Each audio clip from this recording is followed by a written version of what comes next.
Yo. Good morning and happy Friday. Dude, I just ate a three-day old Chick-fil-A sandwich, put it in the microwave, put a little ranch on it, dumped some Tabasco on it. It wasn't a spicy sandwich. It was just a normal one. Yeah. Great way to start your day. Now, I'm going to take a 15 milligram Grizzly nicotine pouch to kick off GONG Friday, dude. We're really going to lock in today. What's up with those Grizzly pouches? I saw you were sending me some photos of that. Yeah, so we went to NASCAR this weekend, right? And Grizzly's was like sponsoring the whole thing. And now Grizzly's been making chewing tobacco for a long time.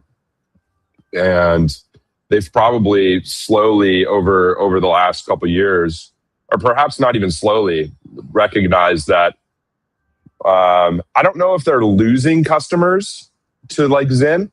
Like, I don't know if a lot of people who chew tobacco have switched to Zyn. Perhaps there's some number.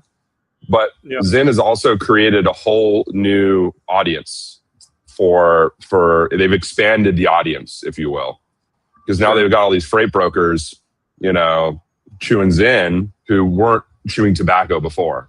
You know what I mean? So...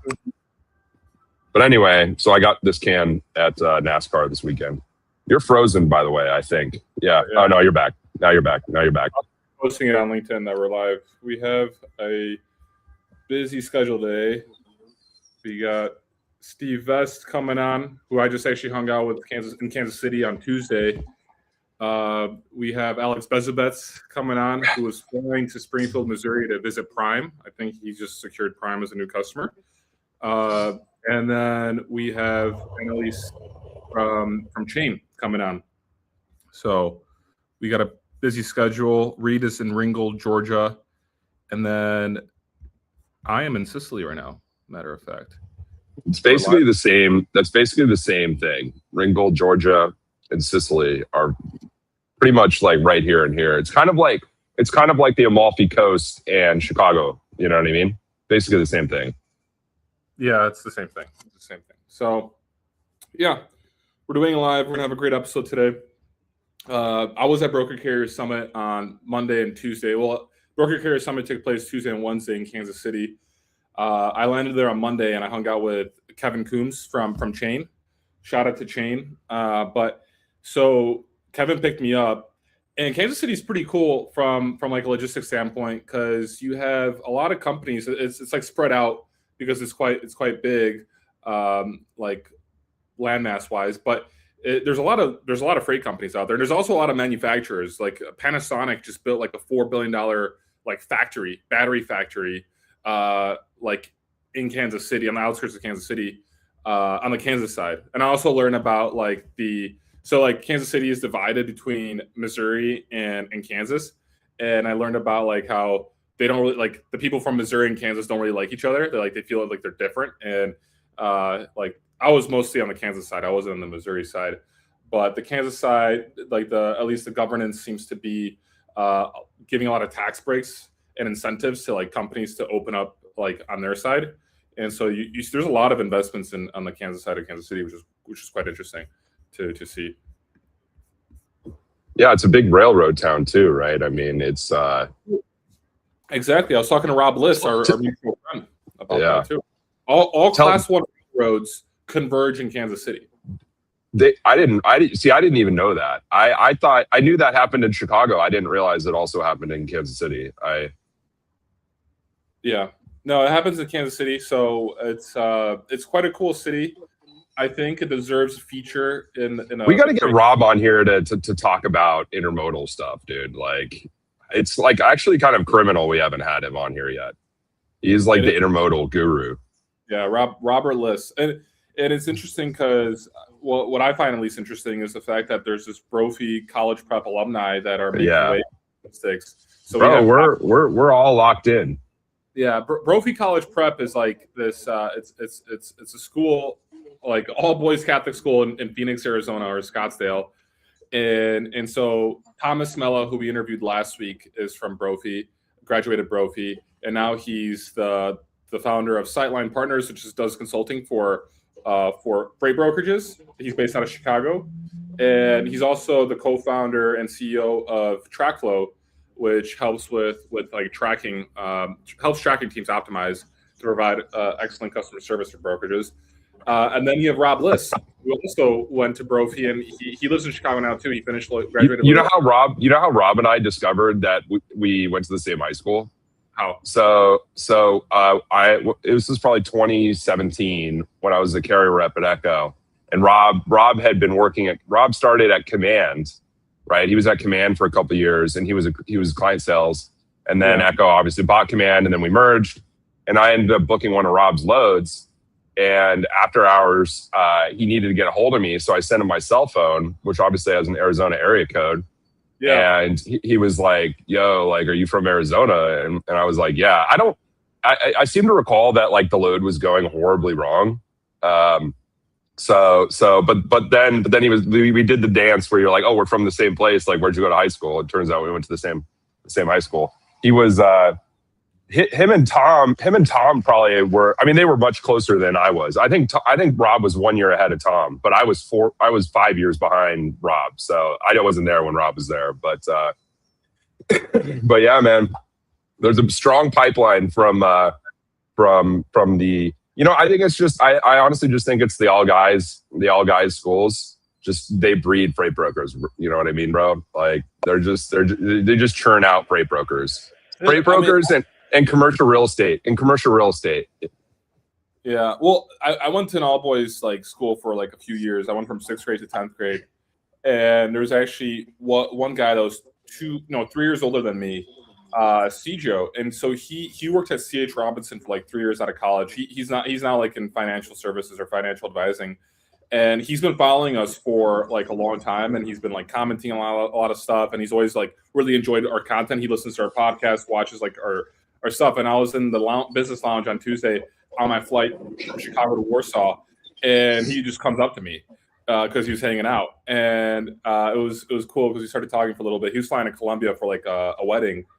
And it was just, it's crazy, like how I guess the world of freight and like the connections converge and stuff. But yeah, and then you finished Brophy too, which I wanted to finish off with. So there's three Brophy college prep graduates. I feel like Brophy has probably no idea that there's like three students that are three heavy hitters, dude. 3 heavy hitters. I feel like you all should go to Brophy and have like a sit down. Do I got to tell the alumni relations guy that there's a strong contingent of freight alumni? Whatever Ted Ailing and like Craig Fowler did for Chattanooga, you all should do for Brophy. You got to just like. Well, dude, Phoenix definitely has like a good freight scene too. You know what I mean? Like. There's like its own there's like a cohort of people in Phoenix that have Phoenix and Scottsdale that have made waves in the industry. Obviously, Swift is from there. You know what I mean? Like the largest trucking company in the country is from Phoenix. Trends. Yeah. It's I mean, and then a lot of companies have offices there too. You know what I mean? Like it's a desirable place. A desirable place for people to live. So if you want to go broker freight, I mean, maybe there's worse places to live than still, I guess. Yeah. But yeah, there's no shortage of cool little freight hubs. There's no railroad. I will say, there's no railroad really in Phoenix. Really? The railroads. Well, there are rail lines, but there's no intermodal. You know what I mean? And the Amtrak, if you look at the Amtrak map, Amtrak goes south of Phoenix. Like it doesn't go to Phoenix. it goes through Tucson and then goes south, like just cuts west, like immediately south of Phoenix, like maybe 50 miles south. Yeah. So they just were never really like, yo, like let's get the rail up here. You know what I mean? They were just like, nah, like fuck them, we'll just skip them. For sure. I mean, we were in Phoenix a couple of weeks ago, and I think we had a good time there just from TIA and meeting people. I think Phoenix is a cool place, and from what you were saying about freight hubs, like traveling around the country and seeing a lot of places in the last 2 weeks, I definitely noticed like particular places, but then you also see like the places that really aren't freight hubs at all in many ways, and they're just kind of like dead and silent. So it's interesting to see the ones that are like really standing out. And Kansas City, I think definitely deserves like a feature. And the fall edition of 2026 for Breakthrough Different, we want to do it on the railroads, Class 1 railroad. Yeah, I think that's awesome. I think that's a great idea. The railroads, dude, railroads are sick. Yeah. Like they're awesome, and America's got like, contrary to like not having, no one thinks about the U.S. as like a big rail place because there's no large passenger rail network compared to like Europe or other countries. But like we actually, I think, have more rail line than all the other countries because it's just all freight. So I'm going to fact check myself on that, but I believe that to be true. I'm gonna ask the robot right now. Rank.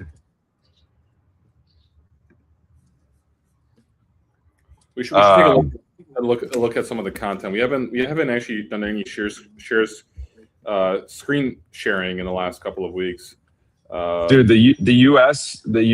So in kilometers, I don't know why ChatGPT gave it to me in kilometers. That's kind of messed up, but 220,000 kilometers of rail track. China has 165,000. So the next closest is still like we have. Yeah, I mean, we're far and away the leader, like by a lot. Yeah. I don't think most people would think that just because there's no passenger rail, or there is, but nobody uses it. But I do like, I'm an Amtrak respecter. People talk smack about Amtrak. Like we got a problem if you're talking smack about Amtrak. I think the problem with Amtrak or overall with rail, passenger rail in the States, is that it's so limited in many ways. Because like you go to Europe or even for that matter China, and you could get anywhere with rail with the train very quickly and at a low cost, like much lower than whatever fuel it costs. And so I think that's kind of like the downside of it. And there's been lobbying from like Southwest Airlines. I know like Texas wanted to invest in it like 20 or 30 years ago, and Southwest lobbied against it because Southwest's whole business like was built off the fact that they could provide low cost intra Texas destinations. Like, so that's how they were competitive. And if all of a sudden you could take a train that's cheaper than Southwest and probably just as quick if you count the time to get to the airport and check in and all that, then they would be maybe out of business. So like I think it's like there is a downside to it, because it would be sweet if, like, I'll just say for example, Texas was all interconnected with a high speed train and rail, right? And now like they don't have that. No, they don't. But I mean, if you live in the Northeast, like I used to take Amtrak all the time in the Northeast. I mean, there's definitely corridors where you can take it and it makes sense. But like, really, the only reason I've never taken it. I've taken it in Chicago. I used to ride it between Chicago and Milwaukee all the time. The Hiawatha line. I was a big Hiawatha guy. Yeah. And then the Northeast, the Excella, the only fast train in North America, I believe. It's really not even that fast because there's all these turns in the track and stuff. So like I think it goes like 100 miles an hour, maybe slower. I can't remember, but I did take it one time. 100 miles an hour is fast. I mean, I was just in Chicago like this week, and I was taking the Metro line into the city from Des Plaines, and I think the Metro line in the city of Chicago is really good because you could get the Metro is sick. Sick. you could get from downtown Chicago to Des Plaines in 30 minutes on like the high speed. There's one that has like few stops, and so you could literally be a freight broker that lives in Des Plaines, works in the city, and get in the city within 30 minutes. If I was a broker and like that's what I would probably do. I'd probably live in the burbs somewhere, or at least like depending on, I don't know if I'd live in the burbs, but I did for a while. So like that's what I would do if I would just take the 30-minute line from Des Plaines. There's something about starting your day with a train ride that just hits different, dude. Like you're just like really, especially if you're in freight, like you just get on the train, you're just like, man, like I'm on a train right now. Like this is sick. Like I love trains. Yeah, I think there's something special about being on a train before work because you're able to kind of like decompress. Like it's like the segue between like your home and the office where, shout out to Josh. But you were gonna freight guard us anyway, brother. It doesn't matter what we're talking about. You're gonna send it over, dude. Send it over. We got to get Josh on this podcast to really definitely get freight guarded. True. I don't know this guy, but he's wild on Twitter. Like he's got like so many personalities. Oh, dude! Shout out Josh. Yeah. Share some news, brother. What happened this week, man? What do we got to talk about? All right. What happened? I mean, I visited Trans Am, which is like a 500 truck fleet in Olathe. I don't know if I'm pronouncing it correctly. Kansas. I think it's Olathe. Olathe, yeah, there you go. Olathe, Kansas. And I talked to the president, Murray, stand-up guy, and they downsized like by 500 trucks like over the last year and a half or last 18 months. They downsized by like basically half their fleet, and they cut anything that wasn't anything that was not profitable. They cut, and it was just interesting to talk to them because they do everything by the book. It's a trucking company which everything is followed, and it was just impossible to keep up with everything that was happening from like the freight market, and also with when you look at all the stuff that came out with non-domiciled CDLs, with all these trucking companies that were doing things, let's just say, illegally. And so they downsized by half their fleet. So they have about 500 trucks, and they do like 85% of what they do now is power only for Prime. So they have a very close partnership with Prime Inc., which is out of Springfield, Missouri, which is I think like an hour away. It's not that far away from Olathe. And so I talked to Murray, stand-up guy, visited the Trans Am office. I thought that was really neat. Got some nice photographs.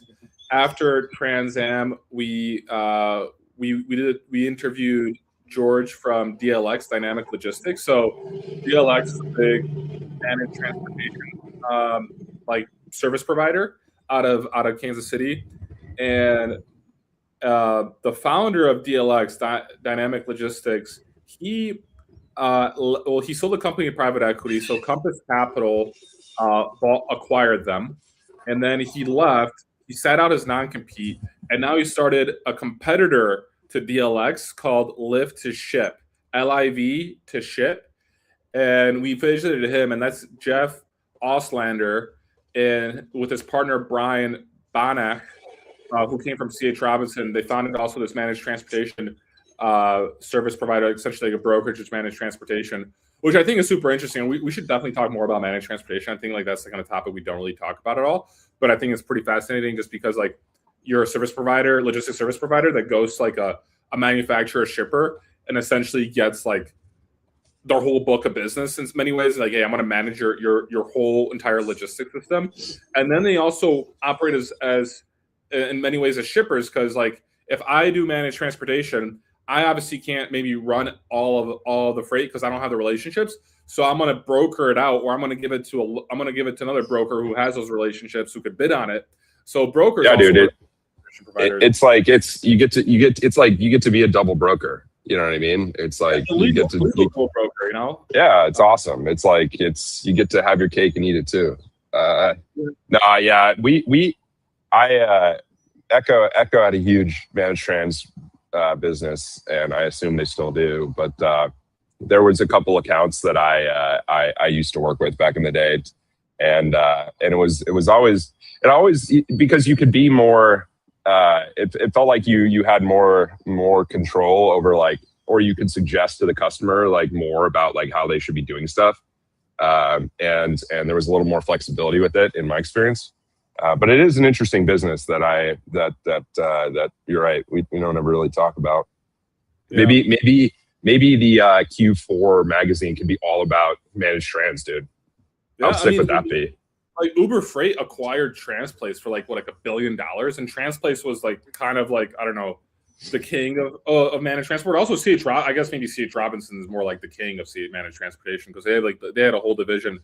And I never worked for a broker that had managed transportation, and I'm sure because of the fact that it's a lot more difficult to actually provide that to a shipper, you're dealing with a lot less competitors. But I'm sure it's still pretty brutal. But we got to hang out with Live to Ship at their office, which I think was pretty neat. Shout out to Kevin from Chain for hooking that up. And we definitely got to get Jeff on there from Jeff and Brian from Live to Ship to talk about that. We could do an interview with them. But then we had the happy hour. Oh, I told you about the story, and I posted it on LinkedIn about my Uber driver in Kansas City. So I guess I'll say it out loud again real quick. What do you have there, Reed? What are you showing? We got an NFI driver showing up to grab a drop trailer.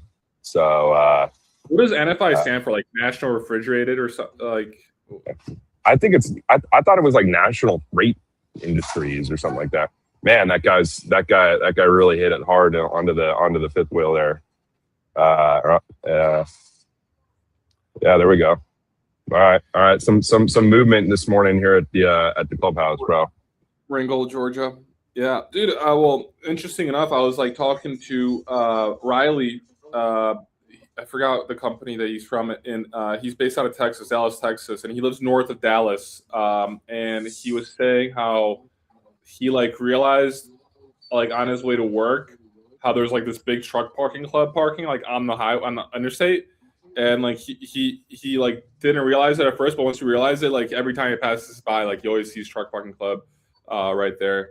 And that actually I met him at the Broker Carrier Summit, and so marketing wise, definitely done a good job with getting the word out. We have physical locations, which is nice. Well, we put a bunch of signage up, you know what I mean? And we also have like the Google Maps pins. And so I have so many people text me screenshots of Google Maps when we just like randomly show up somewhere. But yeah, we do have a bunch of signage.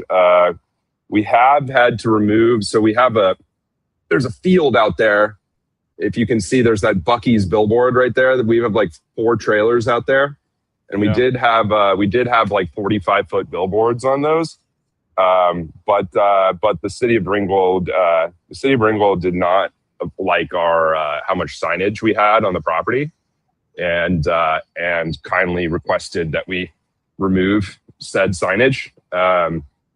So it is what it is. But now we're essentially asset based because we have a truck and we also have 4 trailers. So I need a warehouse and a forklift.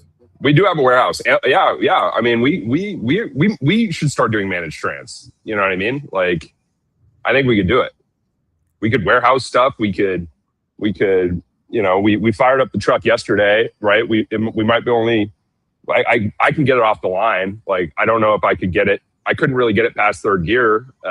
But you can do a lot with 3 gears. Like, you don't need all 12.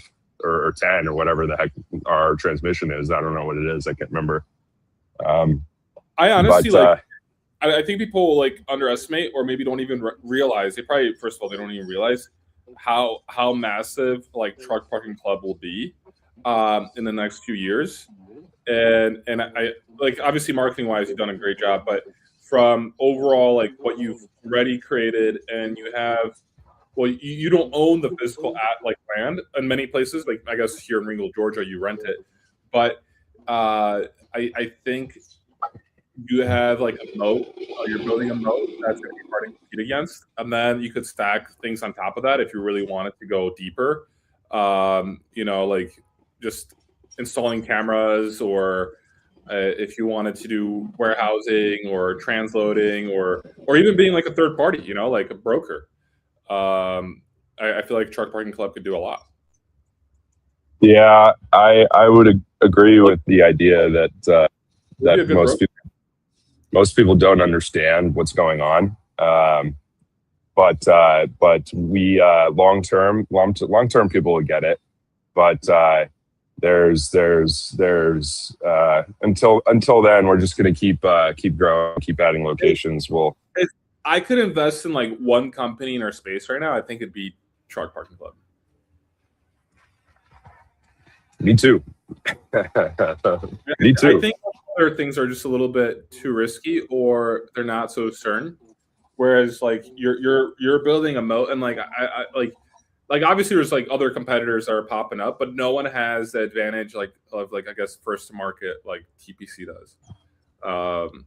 And I think it's just interesting because like I see it from like a I'm a third party. I don't have any equity in Truck Parking Club. We're just boys, and we work together.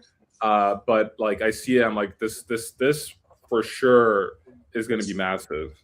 Dude, we've got 50, like it's the lots. So it's actually interesting. I was thinking about this the other day. So we're actually booked up. Like we have 50 spaces here on this location, but there's a lot of empty space right now, and a lot of the spaces are booked by companies that are based in the area. And they use this like as their yard when like the drivers are home, and a place to leave, store the equipment. But a lot of trucks are on the road. Like a lot of people are out. A lot of the drivers are out, and much more so than 6 months ago. Like 6 months ago, like the lot was pretty much full, like at least 1 or 2 times a week. And now like it's essentially empty a lot of the time, and that's just because I think there's a lot more freight, or perhaps there's more work, right? There's a bunch of flatbed carriers that are here, and they're all gone. So it's just interesting when they get back, like talking to drivers and being like, what's going on? Like, what are you doing? And you get a good kind of proxy for like the overall freight economy just by seeing like where people are, or what they're doing. Like if they're doing new business or going to new customers, like it's you can learn a lot just by watching what's going on. For sure. I agree. All right. I see Steve is in the lounge. Should we bring up Steve? Bring him on, baby. Let's bring him on. Let's see here. Hey, Reed. Good to see you, Paul. What's up, Steve? Glad you made it back safely to Poland there. So it was nice. Yeah, I'm in Sicily now. So oh, yeah. Nice. I don't know if you can see. Oh, yeah. You mentioned you were headed there for vacation. I can't really see anything. It's nice. I guess, but yeah, there's Sicily right here. Looks like a nice view. What time is it? Probably like 4 p.m. It's 3:30. It's 3:30. Okay. So Steve, real quick, I'm just going to introduce you to our show. So Steve is the owner of Nationwide Equipment Transportation. Steve owns and operates Nationwide Equipment Transportation, a heavy haul and specialized carrier running oversized, overweight, and permit-required loads, construction equipment, industrial machinery, overdimensional freight. This is not general trucking. Every load involves permits, routing constraints, escort coordination, and timing precision that standard carriers and most brokers have never dealt with. Steve also runs a TikTok channel where he has 60,000 followers. So, and he often gives shout outs to Freight Caviar. So thank you, Steve, for promoting this. And we just met in person for the first time on Tuesday in Kansas City at the Broker Carrier Summit. So Steve, welcome to the show. Thanks for having me. I appreciate it. I've met Reed before, but it was nice to finally meet you, Paul, in person. And in fact, I just got through reading my Blitz Freight Caviar 757 email this morning. So appreciate those every morning. It starts my day off. Of course, definitely. I have to say, Steve, that was just the best introduction that Paul's ever done for anyone on the show. So you should feel honored to have received such a thorough introduction. I need to give a shout out to Raj from our team. Raj prepares all that. So shout out to Raj. I'll just correct him on one thing. I'm not a carrier. I'm a freight broker, obviously. So We've owned the company for critical mistake. I do have to say that in some ways, brokers are carriers, right? Like at least like if there's like this conception that, or at least there are freight tech vendors that give out carrier awards, and then you look at the carrier awards and they're all brokers, right?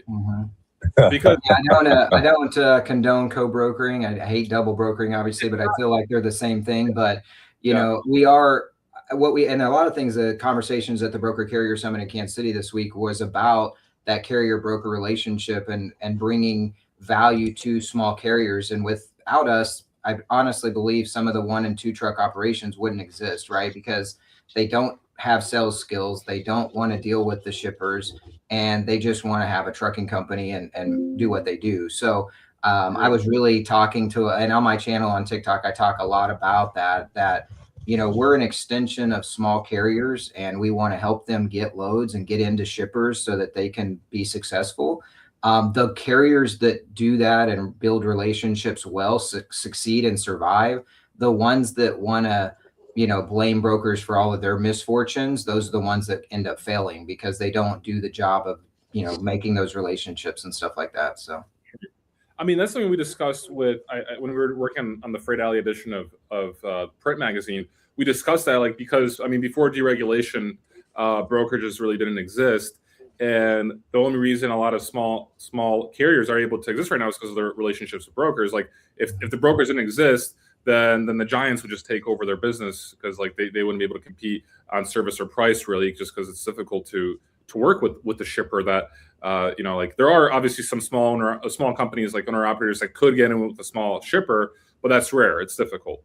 Yeah, and I agree with you. Yeah, I was actually talking to a gentleman. He's like double my age at the thing on Tuesday, and he was talking about before deregulation and how his parents had to go to Washington basically and bring a load of cash to be able to get an MC number to be able to buy a lane. And so the MC number was created to be able to go out to market and say, I want this lane. You had to go file the paperwork for the rate. You had to pay a lump sum money to get that load. And so that's why, or get that business with that shipper. And that's why there was only 7,000 carriers back then. And so when deregulation happened, it allowed everybody to have free market, which is what America's built on. And the guys that really complain about that and want to go back to the old days and have transparency and get rid of brokers, or say brokers should only make 5 or 10% or whatever, like that's such a hot topic. But it's really interesting to me how they don't see the trees through the forest kind of saying, you know, a little bit like, hey, if you guys want to do that and you want to have transparency, which is kind of happening a little bit right now online, people are talking about rates and the big guys are winning, you know, look at their stock reports. JB Hunt's killing it, you know, like, so the small guys are actually starting to get squeezed already because of transparency. And I just find it interesting that they want to put caps on brokers. They want to get rid of brokers, and they want to go back to the days when the big guys all, you know, swallowed up everybody. I just don't get it. Yeah. Well, it's one of those things where we somehow think we know what we want, but we actually don't. We all have our own version of that. You know what I mean? It's kind of like Paul thinking we need high-speed rail in America. You know what I mean? It's a bit. I agree with Paul 100%, bro. I agree. I'm all for that, man. Let's go. I've been to Europe a bunch, and I love being able to get on a train from London and get to Paris in 2.5 hours. Like, it's amazing. So yeah, let's bring high-speed rail. But let me ask you about the Atlanta Speedway. They're talking about creating with the truck-only lane. I am actually all for that. Like, let's not create these lanes for four-wheelers. Let's create these lanes for semis, because they're really what caused the bottlenecks on the highways anyway, because they got to slow down and start up and slow down. It's not their fault, but let's give them their own highways. Like, that would speed up transportation so much. If we're talking about hours of service and we're talking about delays because they're sitting in traffic, let's just create their own highway system so that they can just be on that left lane if they want and just go, you know? Sure. Steve, I'm wondering, since you spent I think you spent 2 days at Broker Carrier Summit, right? Tuesday and Wednesday. Yeah. What were maybe some of the interesting conversations that you had, or some of the takeaways that you took from? You know, obviously we've been talking about fraud for way too long, and it's still here and it's getting worse. I mean, we talked a lot about the Trojan horse drivers now that are trying to infiltrate good carriers and then work for 3 or 4 months and then steal a load and stuff like that. So, you know, I just think everybody needs to be more educated about it and do a better job. But I think that the brokers at the top, and I mentioned this on Freight Waves a couple weeks ago when I was on their show, is that, you know, the brokers at the top are the ones that are going to make the most effect on this. And a lot of them still are using the chameleon carriers and the super EGOs and CH Robinson, that whole story. Those are the ones that can make the biggest change in the industry, but they want to put a blind on and say, hey, it's not our fault. It's FMCSA, DOT. I mean, it's not us. But you literally, the top 10 could actually change the industry overnight if they just chose to not work with those people. So your take is these large brokerages are somewhat responsible or are responsible for the chameleon carriers that we're seeing? I think the market is, shippers, brokers, and even the carriers themselves, obviously, because they're the ones that are part of the fraud organizations that are doing a lot of the bad stuff. But I think we all have a hand in it. We all need to fix it. I'm one of the smaller brokers, so my team doesn't use those folks, and we don't use foreign dispatchers. We don't use anything like that in our company, but we're only one small broker. And I'm not saying everybody should do that. I'm just saying that's what our business model is, but they could affect change and not use these carriers that have bad safety scores that just create new MCs. That's pretty easy to identify these days with technology. But they somehow just, again, need to make money and need to cover a lot of loads, so they choose to use them. So if they didn't, then maybe they would be able to affect change through TIA, through government, to say, hey, let's really put some pressure on them to get rid of these chameleon carriers, quit letting bad players reinvent themselves, go out of business, leave people with a lot of baggage. And that includes brokers as well, just being able to shut down and start up a new brokerage the next day. Like, we got to stop that. Like, if you're a bad player, you need to be out of the industry. Like, period. Carrier, shipper. I agree with shippers. Like, if you're not paying your bills to shippers, you need to be shut down. Like, that's affecting everybody too. So. Yeah, there's a clip like circulating on Twitter right now of me from a couple years ago when I visited Serbia. I went to the Super Ego offices, and yeah, I didn't like really film a lot at the offices.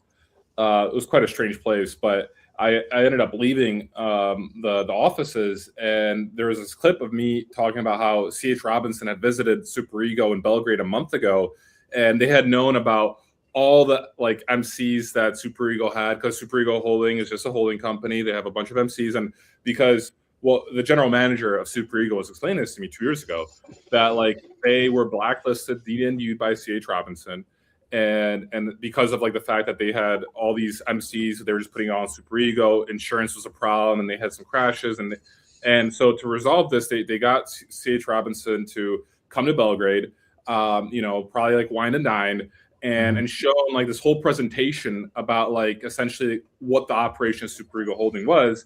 And CH Robinson obviously took the opportunity, because they obviously didn't understand that they didn't see the future. Like, hey, there's gonna be a 60 minutes report on Super Ego Holding, and then all of a sudden report on CH Robinson. And that's not to say, like, we had Mikhail last week, who's obviously saying like CH Robinson, for how big they are, they do have a good reputation compared to other brokerages. Like let's say like just say TQL, for example. But like the fact that like they had understood the whole operation model, they also understood that they could get a lot of volume from, or give them a lot of volume at good rates, meaning, CH Robinson is a publicly traded company, right? So it's at the same time, like, it's to their advantage. Like, every quarter they have to show their report to their investors and everyone. And I don't know, like, it just seems like I would say incentives, the incentive for them was to make more money and to show their investors they're very profitable. And, but it's definitely, how do you say it? It's quite complex, but like the fact that they had known, and the fact that there's a video of me circulating kind of like saying that is like, it's just funny. It's wild. Yeah. You got to be really careful what you put on the internet and what you say, because it will come back to bite you. I've had it happen to me with social media as well. But on your email this morning, you talked about CH Robinson's gross profits split 1.6 year over year. And it's because market suppression is happening. Market rates are getting tighter, and we're talking about transparency online, and drivers are showing rates, and people are talking, and CH Robinson's now cut their workforce by 34%. So they're seeing the writing on the wall as well, is that we're going to have a smaller percentage on every shipment, and they understand there's a lot of players, so they're losing market share, and things like that are in play. And so when that happens, then like you mentioned, the stockhold shares. I'd never be a publicly traded company. I don't care how big I get, because I would never want to have to answer to that and make decisions based on that. But they're making decisions based on the fact that they've got to provide value. And so therefore they have to use these carriers that might be running some very sketchy operations, possibly. I'm just mad I didn't figure out the super EGO model or the other company that's now all over the internet model, you know, like, hey, I can get a bunch of lease drivers to purchase trucks and I pay for them themselves and I don't have to pay for them and I make all this money and the drivers make little. I mean, it's a great business model. I mean, it's not very ethical in my opinion, but you know, hey, whatever, teach their own. Very unethical, you Yeah. know. They basically didn't give the driver the opportunity to actually purchase the truck, you know, through the agreement. It was just like, you know, we'll use you as much as we can, and then you won't be able to live off what you get paid, and so you'll pay off the truck, and then you'll leave, and we'll retain the 100% ownership of the truck. And then we'll do it again to someone else with the same truck. We'll just do it again and again and again, 10 times over. And it's kind of almost like a pyramid scheme a little bit in a way, you know, like only the rich are going to get top heavy and pay, you know, get paid. But it's crazy. Yeah. If the government doesn't step in, the craziest part is like there are so many opportunities in the day-to-day job of a broker to look the other way. Right? Like when you talk to somebody and you can, if you've done this long enough, you can kind of know when somebody is up to no good just by like talking to them. You know what I mean? And it's always been accepted that like, you know, you don't always know what's going on. You don't know if they're, you know, cutting the seal and putting some more freight on there, and like, and if they're giving you a good rate and the freight delivers, you know, even if it's a day late, like people just are like, okay, like, he blew a turbo, you know, like shoot, you know.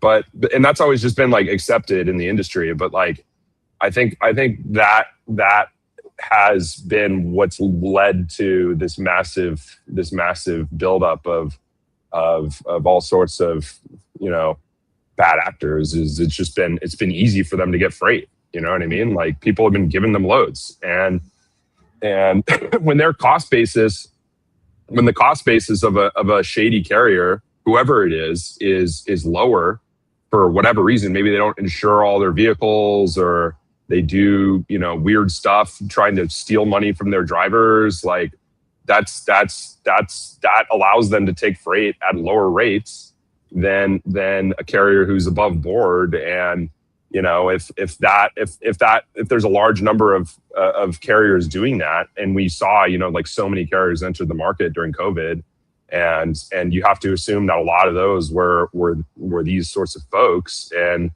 then all of a sudden that just like depressed the rates, and next thing you know, like shippers are probably just like, oh, like this is great, like I get to pay nothing for transportation. And it's like, well, you know, your rates were essentially subsidized by crime, essentially. Like, so it's a bit of a screwed up situation, but yeah, we're trying to fix it, obviously. And I think that's why I went viral on TikTok, is because I was that honest broker that was willing to talk about some of the hard things, but also share, you know, transparency in my business.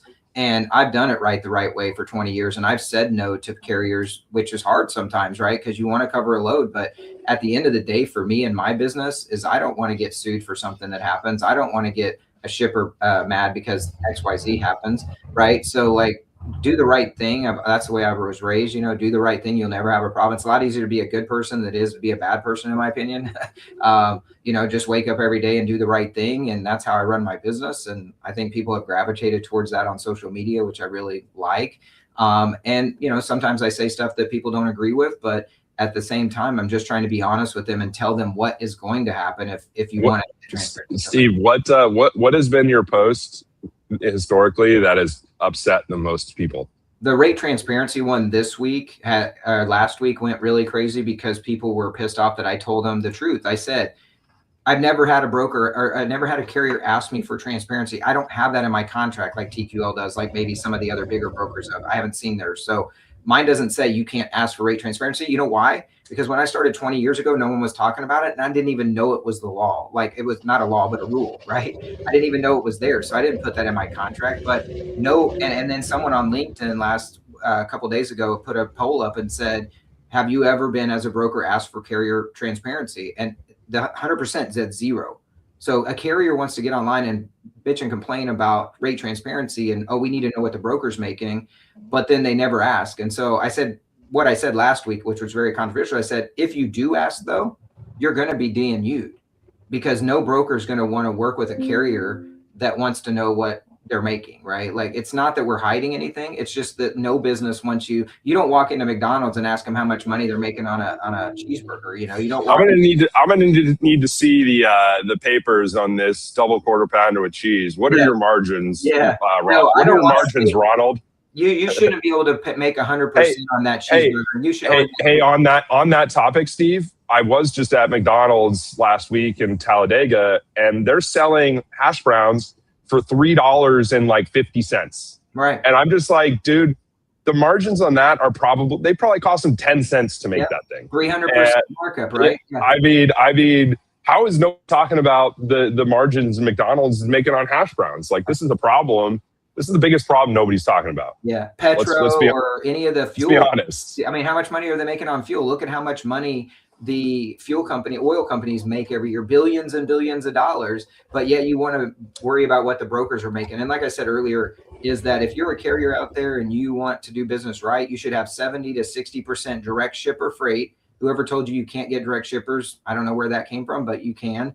And only 35% of freight is moved through brokers. So there's a lot of carriers out there that have direct shippers. Go get them. And I teach people how to do that, on my social media. Go get direct shippers, right? And then work with 35% brokerage freight. And then you get to ask your shipper customers what their margins are on their products. Right. And can you could afford to pay me more out of the margins you're making selling your thingamabobs. Like, now I mean, this has been a conversation on Twitter that I've been watching for years. You know what I mean? It's been going on for 3, 4, 5 years at this point, and nobody ever really essentially says anything new or unique. It's basically the same thing over and over and over again. It's like, one carrier, like one rate con gets out, or one load gets leaked that the broker made, 69% margins, and all of a sudden all the carriers think all the brokers are, have pulled the wool over their eyes. And it's just like, what I don't think people understand about the broker business model is that if you can't make 50% on some loads, you don't have a viable business, right? Because you just made minus 50% on the other load, and you have to balance that all out, right? Yeah, that's a failed business model, Reed. That's a failed business model, in my opinion, as a brokerage. I don't live by that rule. I don't work with those big shippers. 100%. But there are situations, like there are businesses that if that weren't possible, they wouldn't exist. And you could argue whether or not that's right or wrong or whatever, or if it's good business, but like, that's just a fact, right? Like, but they're all getting pinched right now, and that's why we're starting to see some of these big brokerages go out of business, is because they've lived by that model and they're getting burned now. When the market flips, they don't have the cash to stay afloat. And so you have to be really careful with that, right? Like, these new people that are jumping into the industry, listening to people telling them, hey, you got to take losses on the first 5 or 10 loads so that shippers want to hear that, because shippers want new broker to take losses on 5 or 10. And then they go to the next one and they get that guy to lose for 5 or 10. It's just a bad business model to get into that game versus the big brokers. So I just thought it's a bad business model, but like, we shouldn't be losing money on loads, but we also shouldn't be charging 50%. Now, when you mention that a rate confirmation gets out that we made 50%, what I try to tell people all the time is it's more likely we overcharged the shipper, right? We quoted them a higher price and a carrier took the load. Again, the carrier, we are not forcing a carrier to take a load for X amount of dollars. Therefore, if you take the load, you should be happy with the rate and not worry about what the broker makes, right? At the end of the day, the shipper's the one that should be worried about what the broker makes, because they're the ones that have to pay the bill. Mm-hmm. Yeah, I mean, in terms of, like, I guess this topic about like who's making money, I think bringing it back to the chameleon carrier, I think a big problem also is, like, with chameleon carriers, is that a lot of businesses are making money off of them. And they knowingly work with them because they're making money off of them, right? And so that's why things like if you're a trucking company, you're dealing with a lot of providers or technology services, and they're all making money off of it, and they all probably know what's kind of happening in some way. And I think that's also another big problem with it all, that it's like, okay, like, that's why it's not really being stopped, because, like, who wants there was you guys aren't really heavy on TikTok yet, but I wish you would get on there a little bit more. But there was a lady on TikTok that was a shipper, and she was on TikTok for like the last year, and she grew a pretty big following, and I got tagged in her videos all the time because she was always talking about how the brokers suck that she worked with, and the carriers and stuff like that were always late. And I found out that like she had like big, huge penalties. And so no one was making any money because she had like $100 fee for if you're 5 minutes late, you know, like if you were 1 minute late, you're getting $100 fee, you know, and all these fees that she was charging. And she wanted 90-day terms. And then she came back and said 60-day terms. Well, a couple other freight broker girls on TikTok kind of attacked her a little bit like middle school, which I stayed the hell out of that. But it was kind of interesting because carriers want to have direct shipper freight, but there's a prime example of what we have to deal with is someone like that wants to take advantage of brokers and get them to pay like a bank, you know, float the money for 60, 90, 120 days, and then also penalize the broker for the drivers being late, for the carriers being late, for having breakdowns, for simple stuff. Like I think she penalized someone for being late because of weather, you know, it was like the craziest stuff. But I actually got tagged in her videos probably 50 times over the last year. Like, hey, you need to work with Steve. You need to work with Steve. And every time I'd be like, we can talk. But then someone reached out to me behind the scenes and said, hey, Steve, let me tell you about this lady, you know, and I was like, okay, cool, I'm out.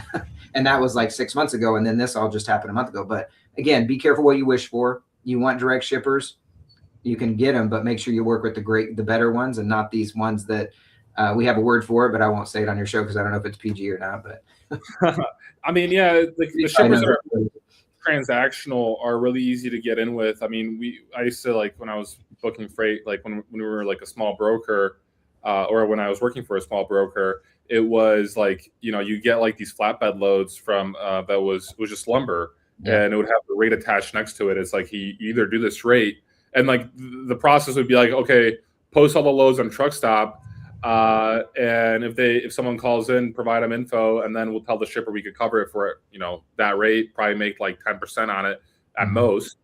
But that only like, and like, you know, obviously like some shippers use that, but it's definitely not a good way for brokers to build a book of business. It's a good way to just get your, like, test the waters a little bit, understand how the system works, but it's not a way to actually grow and operate. Oh yeah, you post it out there with 100 other brokers, and the carriers have to weed through all those postings, and then you email the shipper back, and they say, "I already got that load covered." Like, bro, like, you know, it's a waste of time. I don't deal with shippers like that for that reason. I want to work with shippers that value my time and my effort, and that want me to go to market for them and find them a competitive rate. And so that's what I talk about is like, you can't overcharge a shipper for very long, because someone's going to come in and take time. Dude, that is the other thing that I don't think people understand is if somebody, if a shipper is overpaying for a lane, they're going to find out sooner or later, because they're getting calls from like every Tom, Dick, and Harry, you know, sitting in Chicago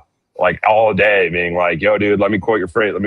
And it's just one time he's like, okay, well, under the table, or they're making money under the table, that margin, you know, that's also happening a lot. Just like brokers are making or getting paid under the table by carriers, shippers are getting paid under the table by brokers. 100%. Yeah. And that's obviously illegal. It's not part of the law. It is a law that you can't do that, but people do it. Obviously, we see it all, the fraud in the United States is getting uncovered, and it's in our industry horribly bad. And so anyway, yeah, you got to work with good people. And that's why Broker Carrier Summit, I think, is a good event, is because people can actually come and meet people, shake hands with people, and you know, say, hey, this is who I'm working with. Now, there were some people there that I wouldn't work with. Some guy came up to me and he was like, hey, this is who I am in a carrier. And I already knew the company name. I was like, yep, here, you can have that back, because I won't work with your company, you know, like, so it's, you know, do it face to face, but I respect you for saying that. You literally freight guarded that guy in real life.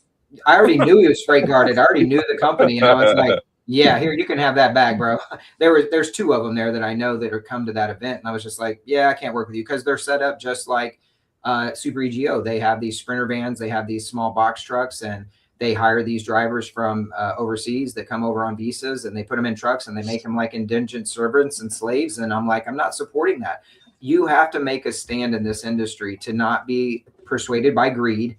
I'm not persuaded by greed. I have a very good life. I have a good lifestyle. I've got a good business, and I've had it for 20 years, and we're scaling rapidly right now because of social media. But at the end of the day, you have to put a line in the sand and say, I'm not going to work with people that are going to put people in slavery situations and make them not be able to make a livable wage, right? Yeah. I mean, this industry is just very corrupt. That's what it boils down to. Yeah. It's a very corrupt industry. Yeah, and that's why I think people gravitate towards me on social media, is because I do present that as like, hey, I'm this guy. I'm not going to make that line in the sand. I have a guy that vets our carriers for us, and our agents sometimes hate him because he says no a lot. It's just because we don't want to work with those type of people. So yeah. Keep up the good work, Steve. Hey, I appreciate it. And I liked your idea earlier, Reed, that you were talking about with Parking Club. I mean, shit, someday I'll come and sell some of that with you, because like if you guys get warehouses and you get drop trailer programs and you get cross dock operations and you get that at all your locations, please. Brother, I think we have 2 spaces here right now that are available that you could drop a trailer at if you need to, Steve. Funny enough, we did have maybe 2 weeks ago, I was here on a Friday. It was the Friday before Easter. And a pilot car driver pulled up to our office and came in and was like, "Hey, like, could you fit a 14-foot wide load in here?" And I was like, "Yeah." And he was like, "Can you fit 5 of them?" And I was like, "Oh, what's going on?" He's like, "We're in Georgia. We're coming from the port down in Savannah. We're trying to get to Alberta, Canada. And Tennessee won't give us oversized permits until Monday because of the Easter holiday." And I'm like, "Okay, well, where are the trucks now?" And he was like, "Well, they're on the 5 preceding ramps waiting to figure out where the heck they can go because they can't go into Tennessee or else they're illegal, and that'll be a problem." And I was like, "Okay, well, we can, like, great, bring them here." And so they booked the spot and they ended up staying the whole weekend here. And I was talking to one of the drivers who ended up being the guy who owned the company. They were doing a 200 load project from the port to northern Alberta for some like mining operation. Mm-hmm. And he was like, "Yeah." I was like, "What would you have done if you couldn't park here? Like, what would you have done?" And he was like, "Well, we would have either had to go illegally and risk driving through Tennessee without permits, or we would have had to figure out how to turn around the entire convoy and backtrack and somehow find a spot. Like, they can't go to a truck stop, right? It's not going to work. Like, they're too big, and there's no room around here really. And so it was just an interesting experience. I didn't do much heavy haul, so I didn't know much about it. But were you in Atlanta? No, I'm here in Ringgold, Georgia. This highway is I-75 right here. And so if you're going anywhere north from Atlanta to get anywhere, you're coming right past here. So all the way to Chattanooga, right? Yeah. Yeah, I know. We're like, yeah. I can imagine that party that weekend was probably pretty lit with Reed there. I'm just saying. Those drivers they were cool as hell. They left their trailers here and bobtailed and went to Chattanooga and like hung out. Like they were just like hanging out all weekend. Like they were cool as shit. I actually did an interview with one of them. If I wasn't married, man, and I would totally be a truck driver, man. I'd be on the road, just enjoying life, going different places, seeing the country, like, Filming TikToks, right? What's that? Filming TikToks. Hell yeah. I was because Trans Am, just like they had like the new 2026 Freightliners, and we were able to go in. They were brand new.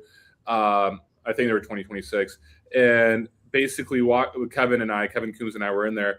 And I'm like, damn, like this is pretty chill. Like you got a pretty nice bed. It's, spacious. Like you can set up a TV. Like I could literally drive for like 10 hours a day, work for like 6 hours a day on Freight Caviar, sleep for 8 hours, make a ton of money, just because you're driving and doing cash, baby.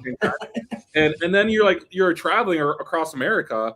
And now with Truck Parking Club, you can just park the truck and go out and actually explore, and like it's like I would do the same. Dude, I was talking to a driver a couple weeks ago who parked at a location we have in North Jersey around Thanksgiving so that they could go to the Macy's Day Parade in Manhattan. They were just like, "Yo, I'm just gonna leave my trailer, my truck here for the weekend and go to the Thanksgiving Day Parade." I was like, "Great, you gotta do it, man. That would be awesome." But yeah, just think this lifestyle for people. Yeah. Actually, I was gonna say real quick before I go is like, if there's anybody watching right now that wants to invite me to go in their semi like I used to do when I was a kid with my parents for this summer, maybe for a couple days this summer, so I can film some content, it'd be awesome. So definitely, Steve, real quick before you go, we're gonna have a rapid fire closure. 5 questions. You ready?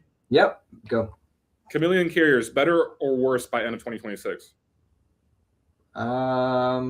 Probably the same. I'm sorry to say, I don't think it's going to change. I don't think it'll go up. Okay. But it should be better. One vetting check every broker should run before booking any carrier. Looking at the Department of State to see who the owner of the actual company is. Most people don't do that. FMCSA doing enough right now? Yes or no? They're doing a lot better job this year than they have in the past 5 years. So I will give them kudos for that. They're heading in the right direction. We just got to do more faster. Mm-hmm. AI and freight helps relationships or replaces them?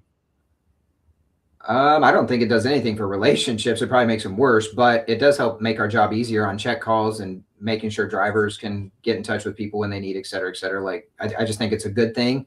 We'll see where it goes from here, though. Don't put your head in the sand. What I'll say about that is don't put your head in the sand and don't use it, because if you do, you're going to get left behind. Mm-hmm. Most ridiculous load you've ever had to move. What was it? Ridiculous load. I did move some movie prop trains from California to a museum in Illinois during December when it was snowing.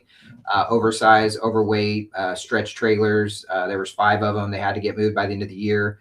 That was pretty wild. Very expensive, like $150,000 for 5 truckloads. So those were good times. But I haven't really moved a whole lot of weird stuff like some people talk about. Try to stay away from that stuff. Steve, thanks for joining us today. Really hey, thanks for having me anytime. I appreciate it, Reed. Paul. See you, Steve. Take care. All right. We got Alex Bezabitz in the hot seat. Good morning, Alex. Real quick, Alex, before you say anything, I'm going to introduce you. Alex on here we go.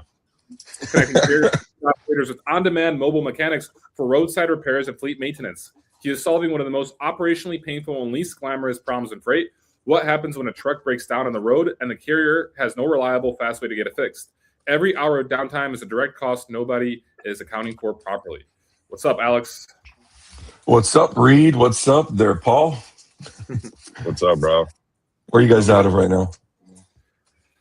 Reed is in Ringgold. I'm in Ringgold. I'm in Sicily right now. So Like Sicily. The freight broker lifestyle, dude. Just a quick Sicilian vacation for the weekend. Yeah, I had a funny week. So Monday, I took a 7 a.m. flight to Kansas City, and I spent all of Monday in Kansas City. And then on Tuesday, I left. I went in the morning to Broker Carrier Summit, and at 3 p.m. I flew to Chicago on Tuesday. I get at 5 p.m. into Chicago. Got packed. At 10 p.m. I flew to Warsaw. So on Wednesday, I landed in Warsaw at 2 p.m.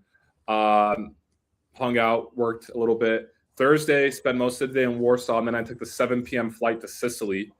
And then I got here at around 10 or 11 p.m.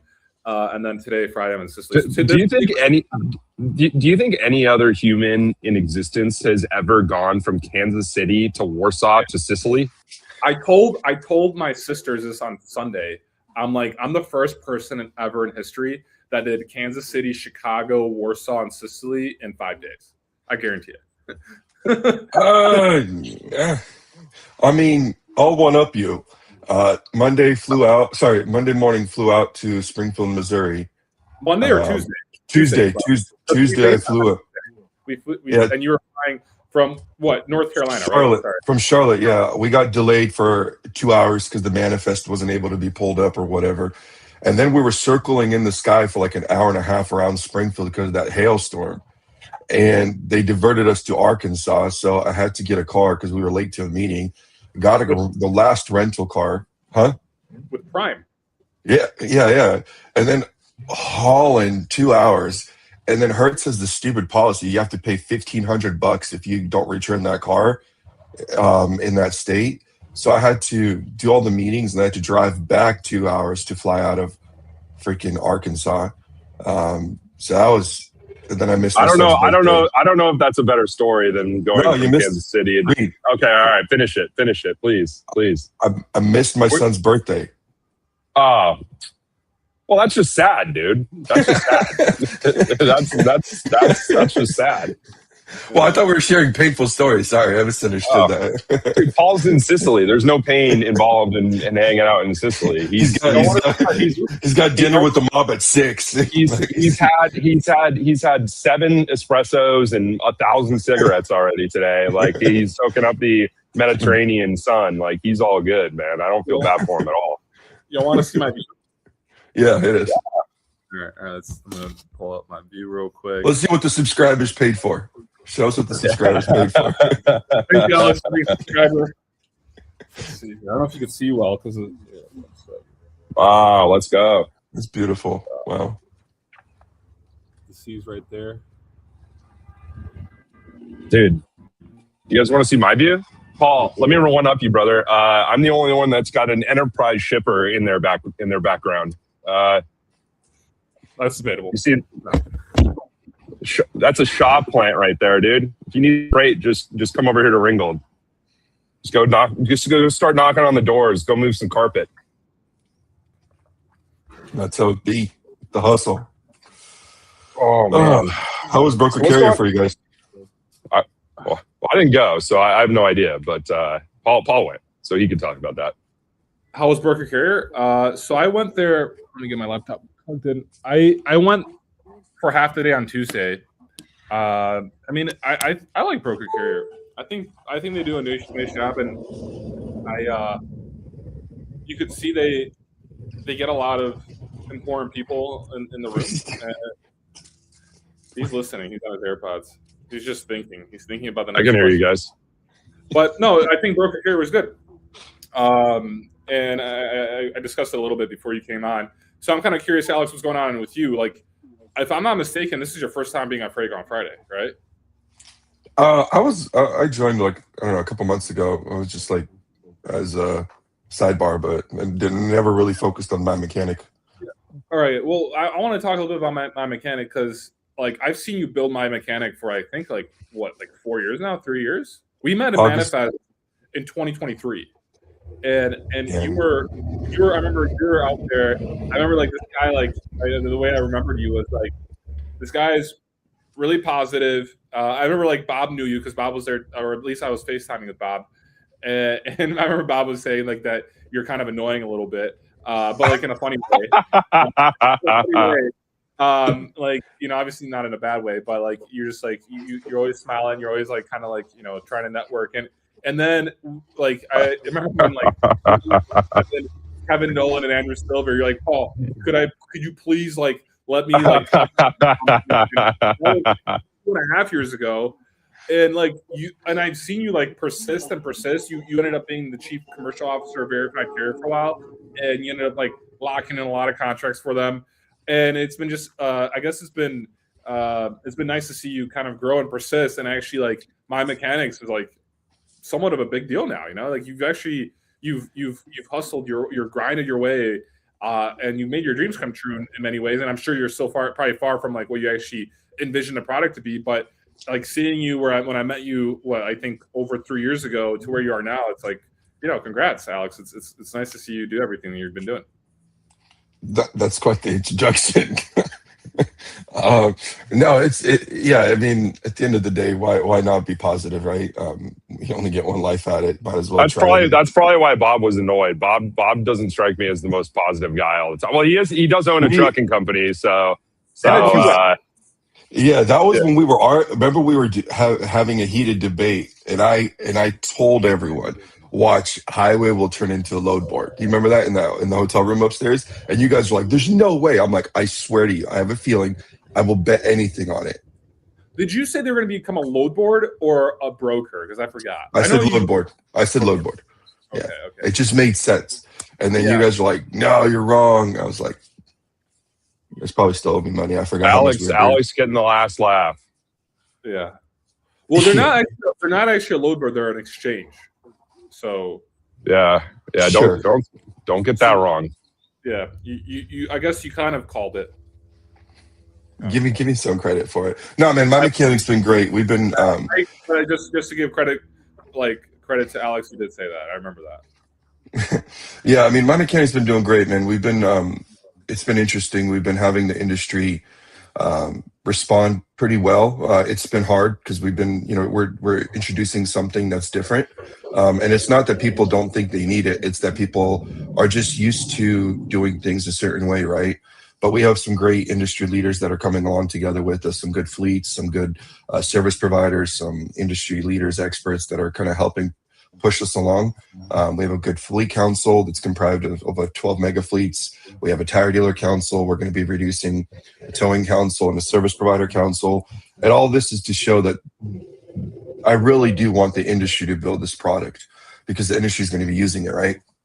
And instead of siloing ourselves and becoming a competitor to everyone, our concept is like we want to work with everyone. We want to be agnostic because at the end of the day, I want our customers, whether a service provider, a fleet, or a call center, to always be looking at one screen, to be looking at one product, one program, and then in the back, it could be hundreds, if not thousands of integrations. But I think that's the solution for this future, And I think as AI is coming out, everyone's vibe coding, everyone's creating their own little platforms and technology, which is awesome.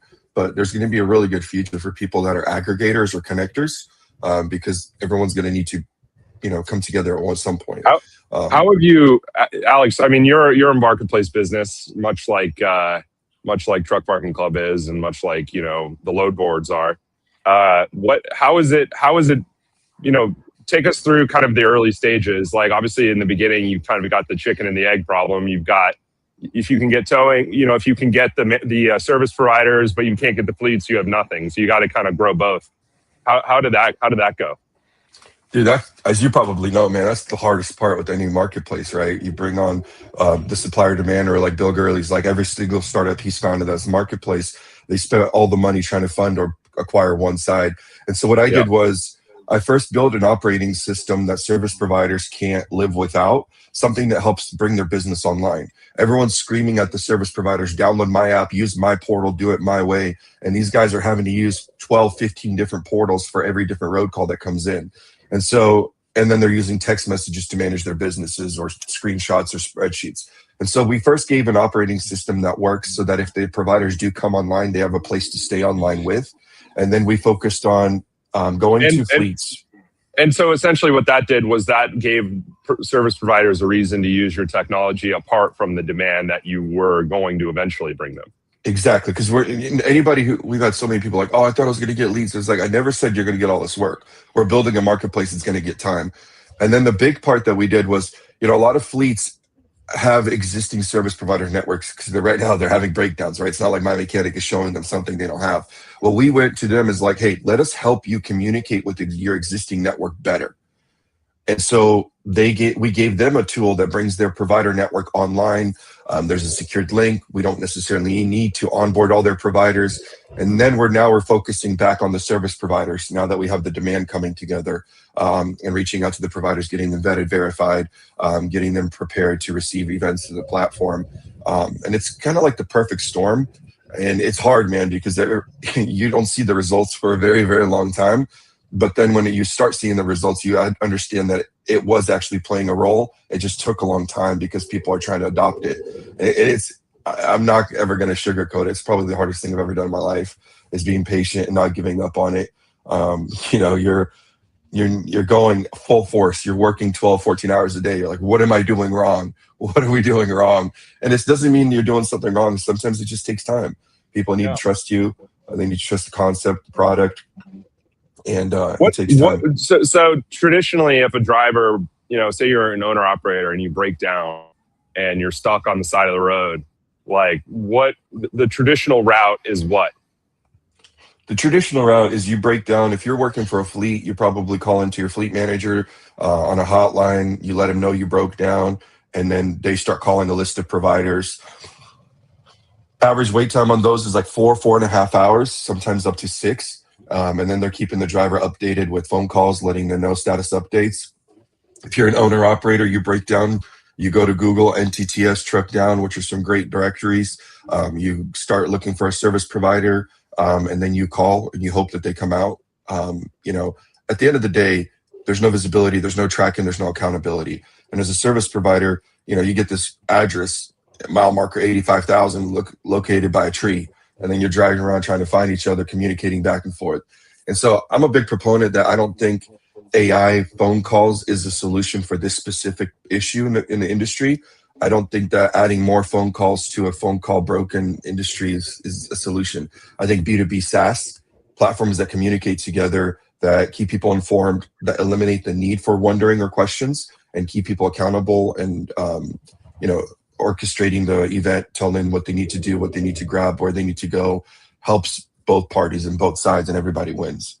So, Alex, I'm curious because you brought up the AI phone calls. Like, so I'm assuming Mad Mechanic doesn't do that, but like, is that something like other maybe competitors are doing? My Mechanic does have AI call notifications and whatnot. There are a lot of people that are doing that, including some competitors.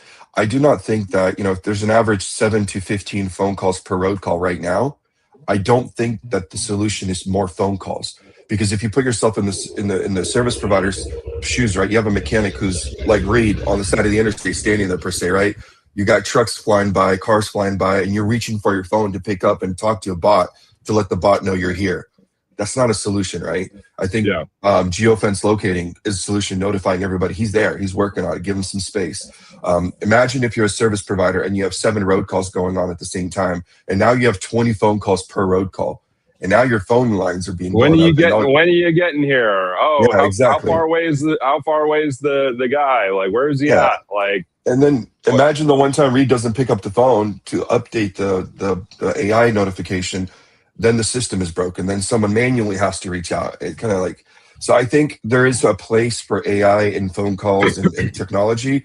I just don't think the solution is more phone calls per road call. I think we have options. You can do that when there's necessary options, but I don't think leading that as a business model is the solution.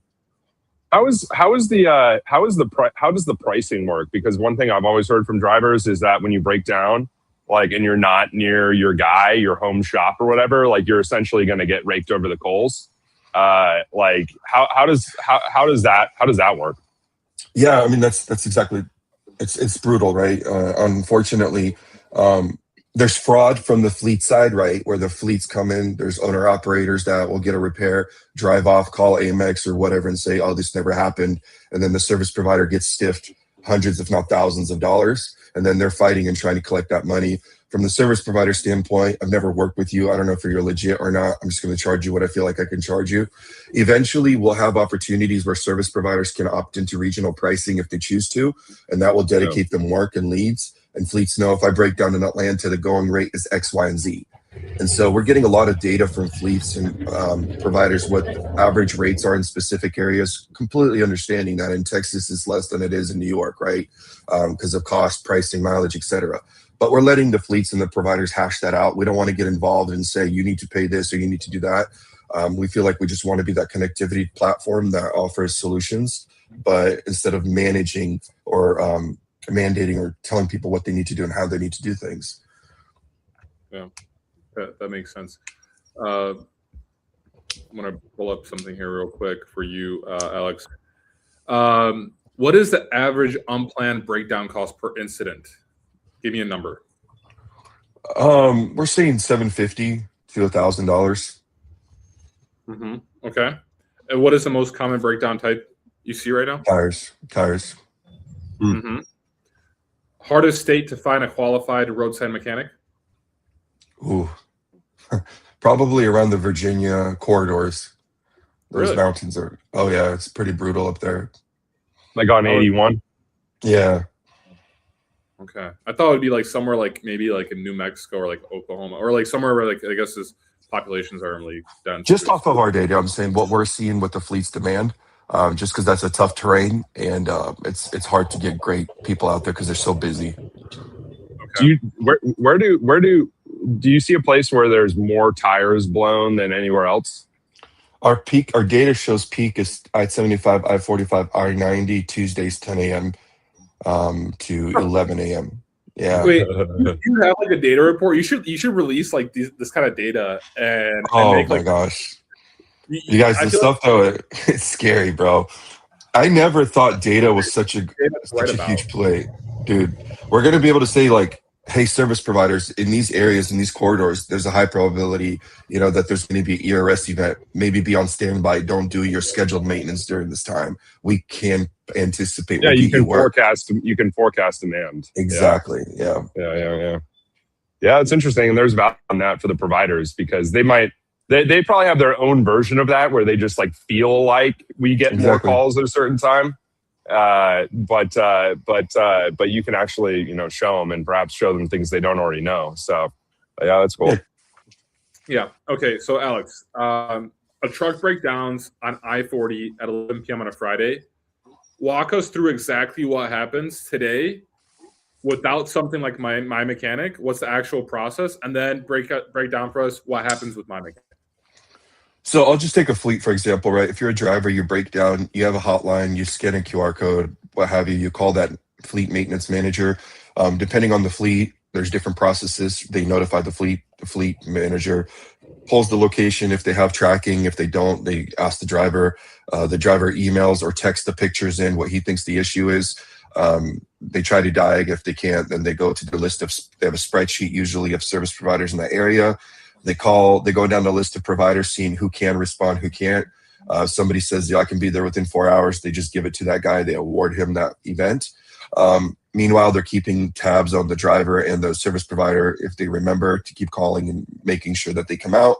If they do come out within that time frame, they start working. The driver kind of, goes back and forth through those communication channels. With My Mechanic, the driver submits there's about 10 different ways you can initiate a road call, whether it is an AI inbound intake form, QR code, NFC tag, phone call, what have you. The driver could do it on his platform science tablet or any device in the truck.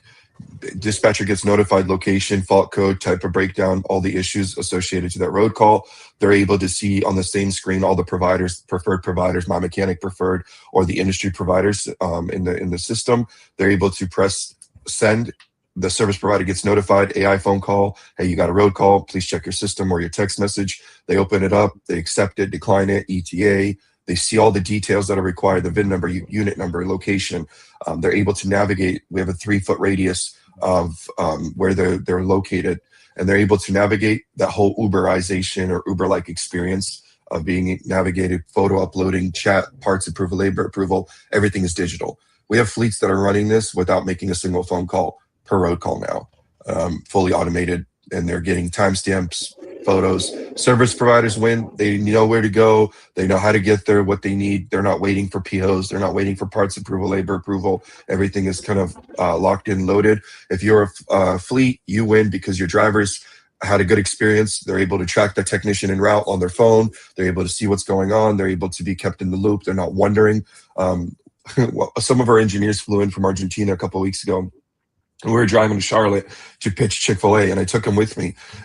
And we pulled over on the side of the road for a road call. And we get out, and they're like scared, getting out of the truck because we're on 85 and it's, cars are flying. We walk up to the driver, we start talking, and I'm like, hey, what was your last road call like? And she's like, well, the last one I was pulled over and an ambulance hit me from behind and the driver got killed. But the one before was a tire. I'm like, wait, what? And she's like, yeah, the driver got killed. And I was like, so we get back in the truck, and I'm like, to the engineers, I'm like, do you understand why we need to get the trucks off the road as quickly as possible? It's a danger zone. Right now, Congress is trying to pass 2 laws that will basically mandate and require documentation from fleets for timestamps, everything that happened with the ERS event, because so many deaths are happening. And so it's like, yes, we need to get the trucks off the road as quickly as possible. Number 2, we need to give as much information up front to the technicians so they get there prepared. They're not doing dry runs trying to go pick up parts and labor, and they're not sitting on the road, trying to work on a truck that could get off quickly, right? So that's kind of what My Mechanic is doing. We feel like, improving communication visibility will lessen downtime, and then you're going to start seeing service providers get stacked with jobs, and there's even distribution per se, so that everyone is getting even work, therefore downtime releases. Right now, if you call whoever says yes, you could be waiting a specific brand for 6 hours, but there's definitely a provider that's within that radius that's sitting waiting for work that you did not contact. And so I feel like with connectivity, with visibility, with algorithms, technology, and or an agnostic marketplace, you can evenly distribute and start reducing downtime throughout the markets as well. Mm-hmm. Yeah, dude, it's kind of crazy to me. If you notice, you see a truck on the shoulder. Maybe they got the high vis kind of like placards out because they're broken down. Like you see all the trucks go into the center lane, so they don't fly by that truck. But all the passenger cars, like I don't think passenger vehicles like realize that you should probably just like get over and not go 2 feet past that skirt that Scary, truck bro. going 80 miles an hour.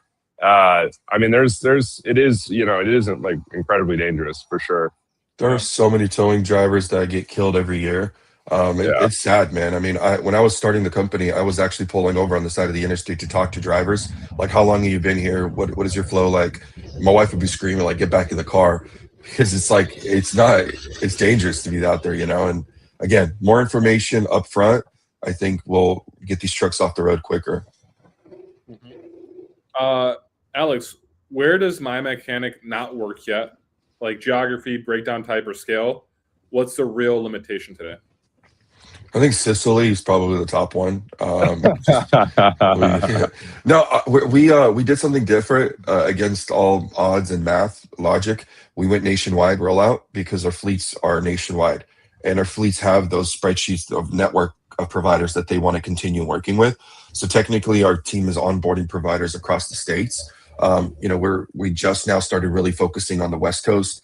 So we're trying to get into like the Les Schwabs of the world, and there's a couple of really good providers out there, Rocky Road. So we're talking to all those guys, but our goal is to be nationwide here with the good coverage. I mean, we have 18,000 providers in our directory right now, and the majority of them are driven by the fleets. So we know they're legit. And now it's about vetting them, getting them to upload their COIs, pricing. So if you're a service provider and you want to get verified, get legit, you should go on our website. We need good providers. We feel like we can help some small businesses get work and opportunities. We've helped so many providers get in with big fleets that they've never worked with, and it's a great feeling because you'll call them and they're like, "What? I never thought I could work with this fleet. This is awesome." And you're like, little by little, it'll keep happening. But verified mechanics. You went from verified carrier to verified mechanics. There's not that. It's interesting. I remember like I had a load that was once I think going from like Chicago to Dallas, something like that, and that's like a rail lane, obviously, and it didn't go over the road, and I got like the truck. I got the classic truck broke down from like an Eastern European carrier, and I was like, "Can you send me like the receipt from the truck repair shop?" And it was like the most fake truck receipt you could imagine, and with the phone number on there that went to like the guy's probably like brother or something like that. And I called the guy and he was like telling me all this like stupid stuff that obviously didn't make any sense. And I was like, it'd be kind of cool if like My Mechanic had like a way like for brokers just to verify like a shop. It's like, hey, that is the crucial step you left out of your process there, your workflow, Alex. You forgot to mention that you need to ping when a driver breaks down, the repair is dispatched. Then we need to ping the broker that the truck blew a turbo and it's going to be 9 weeks late to delivery. Like that's we have a feature. We have a feature for that. It's called. You should be verifying these receipts or giving this to brokers or something. I don't know. We call it interested parties, where if you are a fleet and you have a shipper or you have a broker that wants to follow along because it's it's a hot load, or if it's a high value load, they can be added to the event and they could follow along as the mechanics en route, kind of all the flow. So they're the fleet manager or a company owner, they could all be kind of tapped into the event. So we do have that feature. I was actually just talking to David Matsui and Zach right before this. They sent me a screenshot. They're like, "Why were you in the back on your photo?" And so I was like, we were like kind of talking about that. I told him $5 and I'll mention your name. So now Zach owes me $5. Well, we have to get a cut of that. So what does it say on the back right there? It's just the. Don't just use any mechanic. Use My Mechanic. Okay, cool. And are you like? Do you have an office now? Yeah, my downstairs in the house. Okay, got it. We work remote. Yeah, we're putting the money back into our customers. Well, Alex, appreciate you joining us today. Yeah. Keep up the good work, bro. Thanks, guys. Same thing to you, Reed. I feel like Truck Touring Club should acquire my mechanic one day, or vice versa. We started at the same time, around the same time with the guys. Yeah, that happens. I get a cut. We're all making money on this call, bro. We just made like $2. That was sick. It's more money than we've ever made on FreightCon. Well, I guess Paul's in Sicily, so maybe he's holding out on me. He's holding out on me, I think. He's gonna be meeting with the mob later on to talk about some opportunities. So we want a cut of that too, Paul. The port here is super interesting. The port is like all mob. Like the whole mafia like runs the port here, and they ship a lot of cocaine. We did a feature story about this like 3 or 4 years ago at Freight Caviar. I should do some undercover reporting. Yeah, you should. Yeah, you really wouldn't stand out at all, Paul. You would not stand out at all with your undercover reporting. I think Paul's Sicilian passing. I think he is. Yeah, maybe. We'll find out. All right, Alex, thanks for joining us. Yeah, cheers, guys. Yeah, brother. Later. Good morning, Annalise. Hey guys, how's it going? What's up? Quick, before Annalise, I'm gonna give you a quick introduction to our listeners. Annalise co-founded Chain, a workflow and coordination platform that replaces fragmented freight communication with structured execution. Not a TMS, not visibility, not messaging. Chain is the layer that sits across the shipment and makes sure the freight people have the right handoff point. She built it on one honest observation. Freight doesn't fail because of missing data. It fails because people don't communicate properly and accountability disappears at handoffs. Chain, is that accurate? Annalise, is that accurate? I am Shane. Yes, that's very accurate. Cool. Well, Annalise, thanks for joining us. We got to hang out a little bit in Kansas City. We had dinner on Monday evening in Kansas City, and then we got to talk a little bit at the Broker Carrier Summit on Tuesday. So we saw each other this week, and I guess first of all, are you back home now?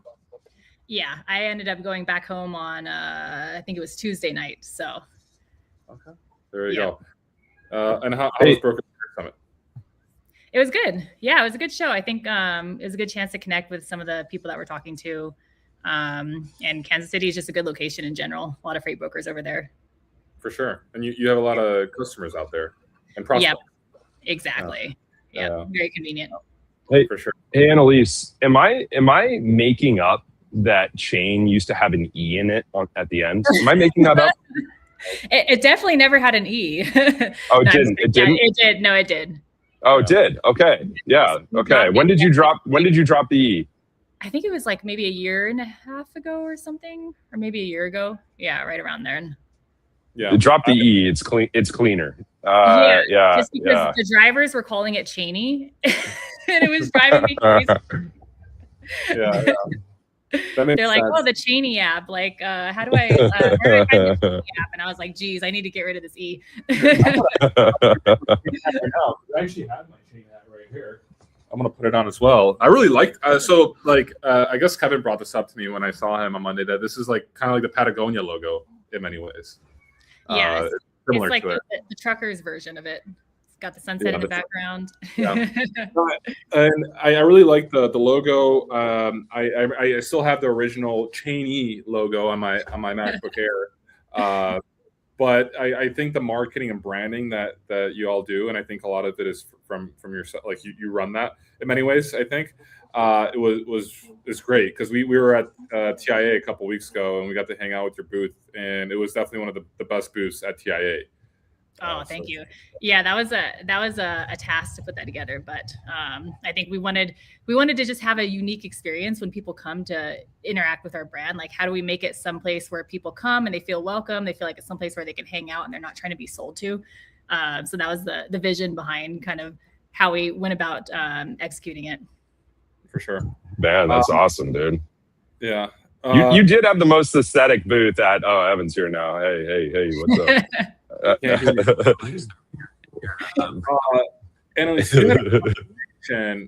think with Walter from TIA, from TIE Software, on Tuesday at Broker Carrier Summit, What was that conversation about? I didn't get a chance to listen to it, so I'm just curious. What did you all talk about?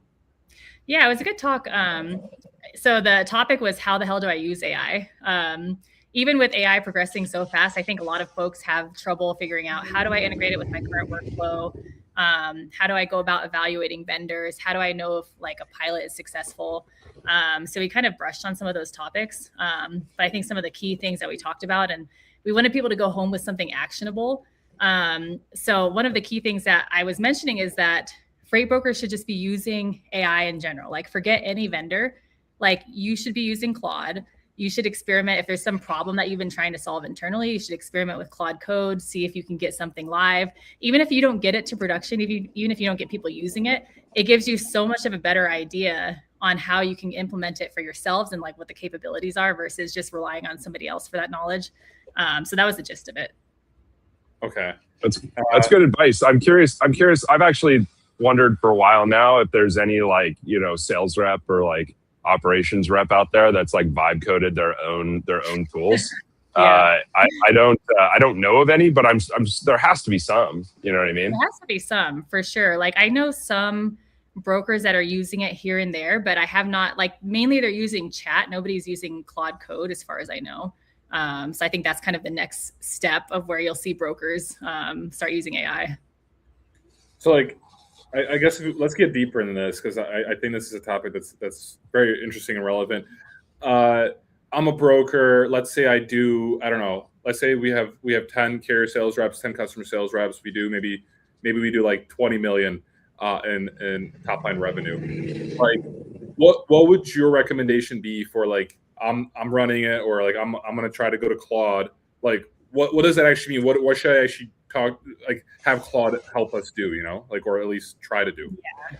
Yeah, I was interacting with a team that was actually responsible. Like, they were actually sending requests to the analytics team to pull together reports for like certain carriers, certain customers. And like they had Power BI. So they were able to export a lot of the data in a spreadsheet, and they were sending it to analysts to do the analysis for them and then get it back. I think that was a pretty clear use case where we just looked at that and we're like, guys, like, you should be using Claude for this. Like, you don't need analysts to do this. This is something that's like a clear cut task that you could use AI for.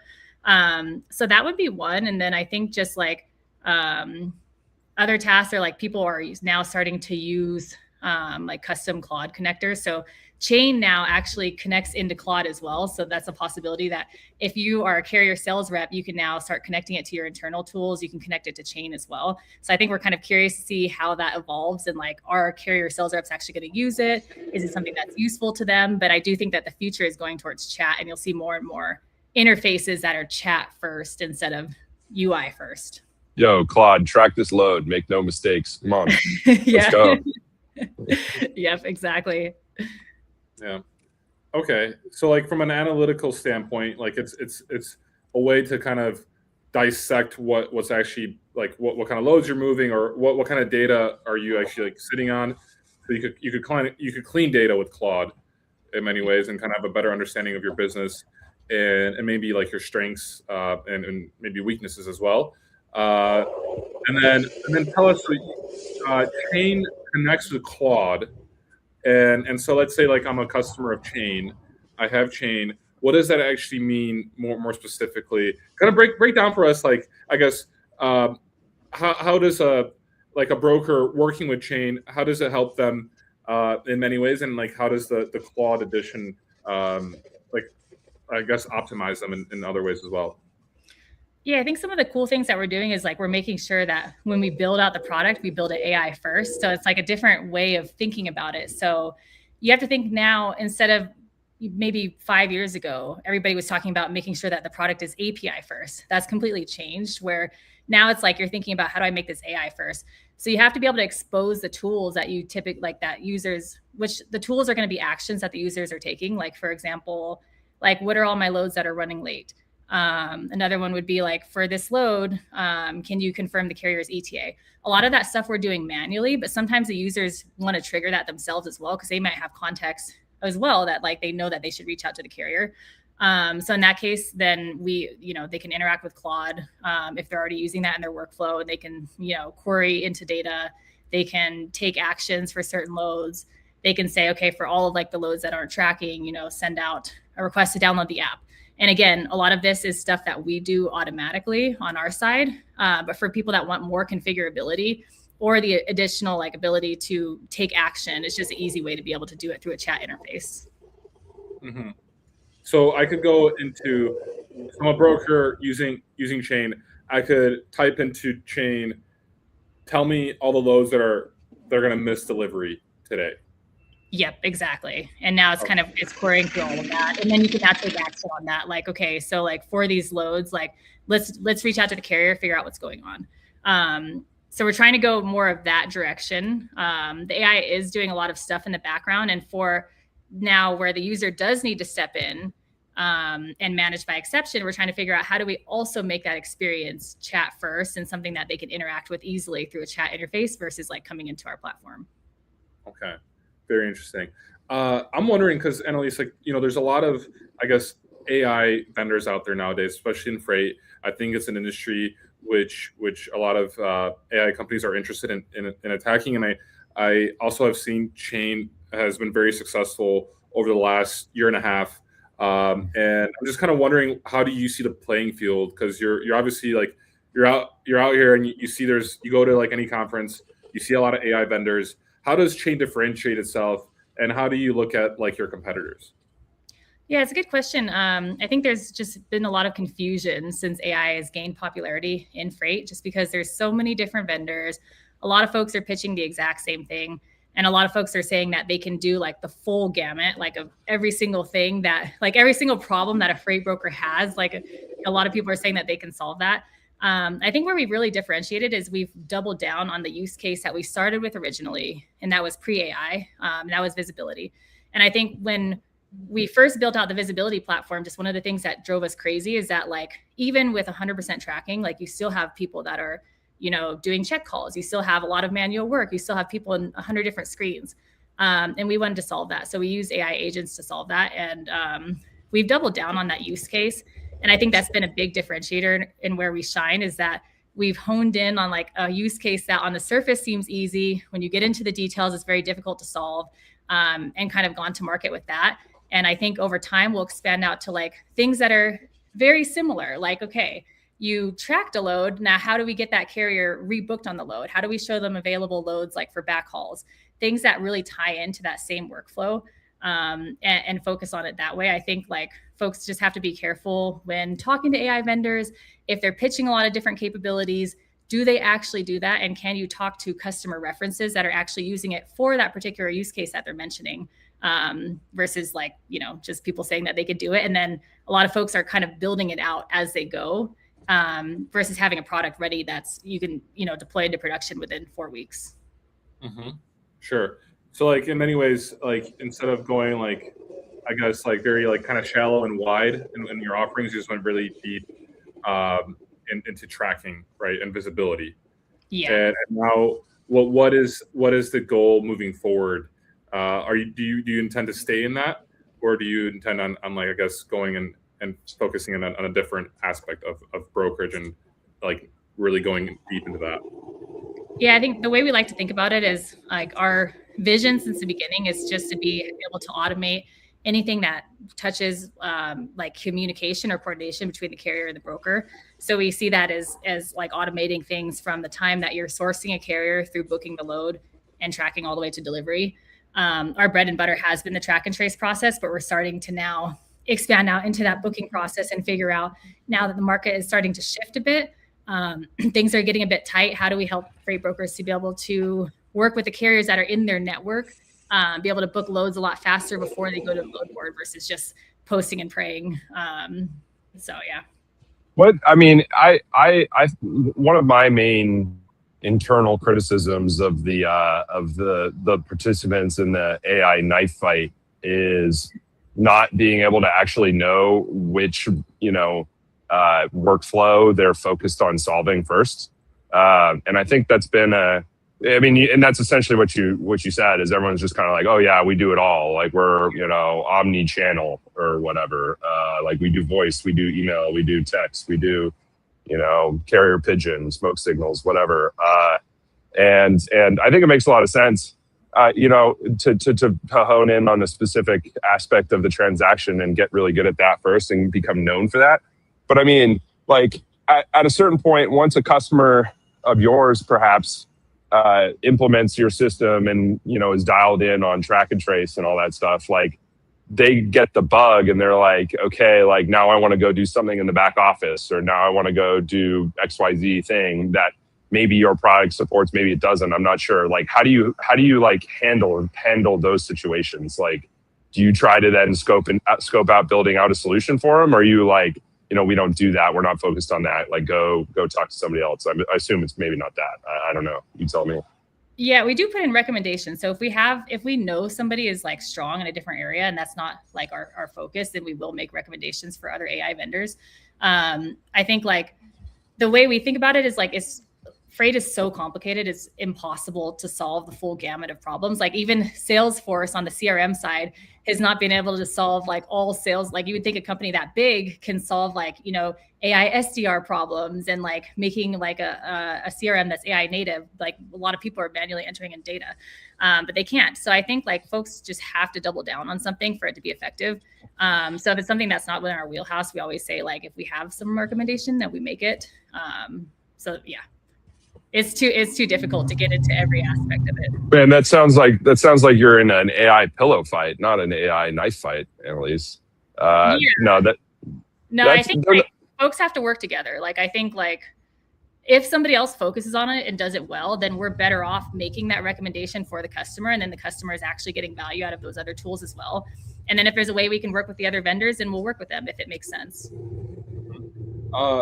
Annalise, I'm wondering, because like we had Mark on last week who's been posting a lot on LinkedIn about like AI wrappers, and essentially saying that a lot of AI companies out there in freight specifically are just like taking LLMs that are created by, like, just say OpenAI or Gemini or Claude, and then just putting a nice UI on it, and like that they're not like. And then he was also talking about like malintent, that there's some AI companies that are essentially taking your data and then basically utilizing that for I don't know, or making a product like a marketplace, for example, from your data.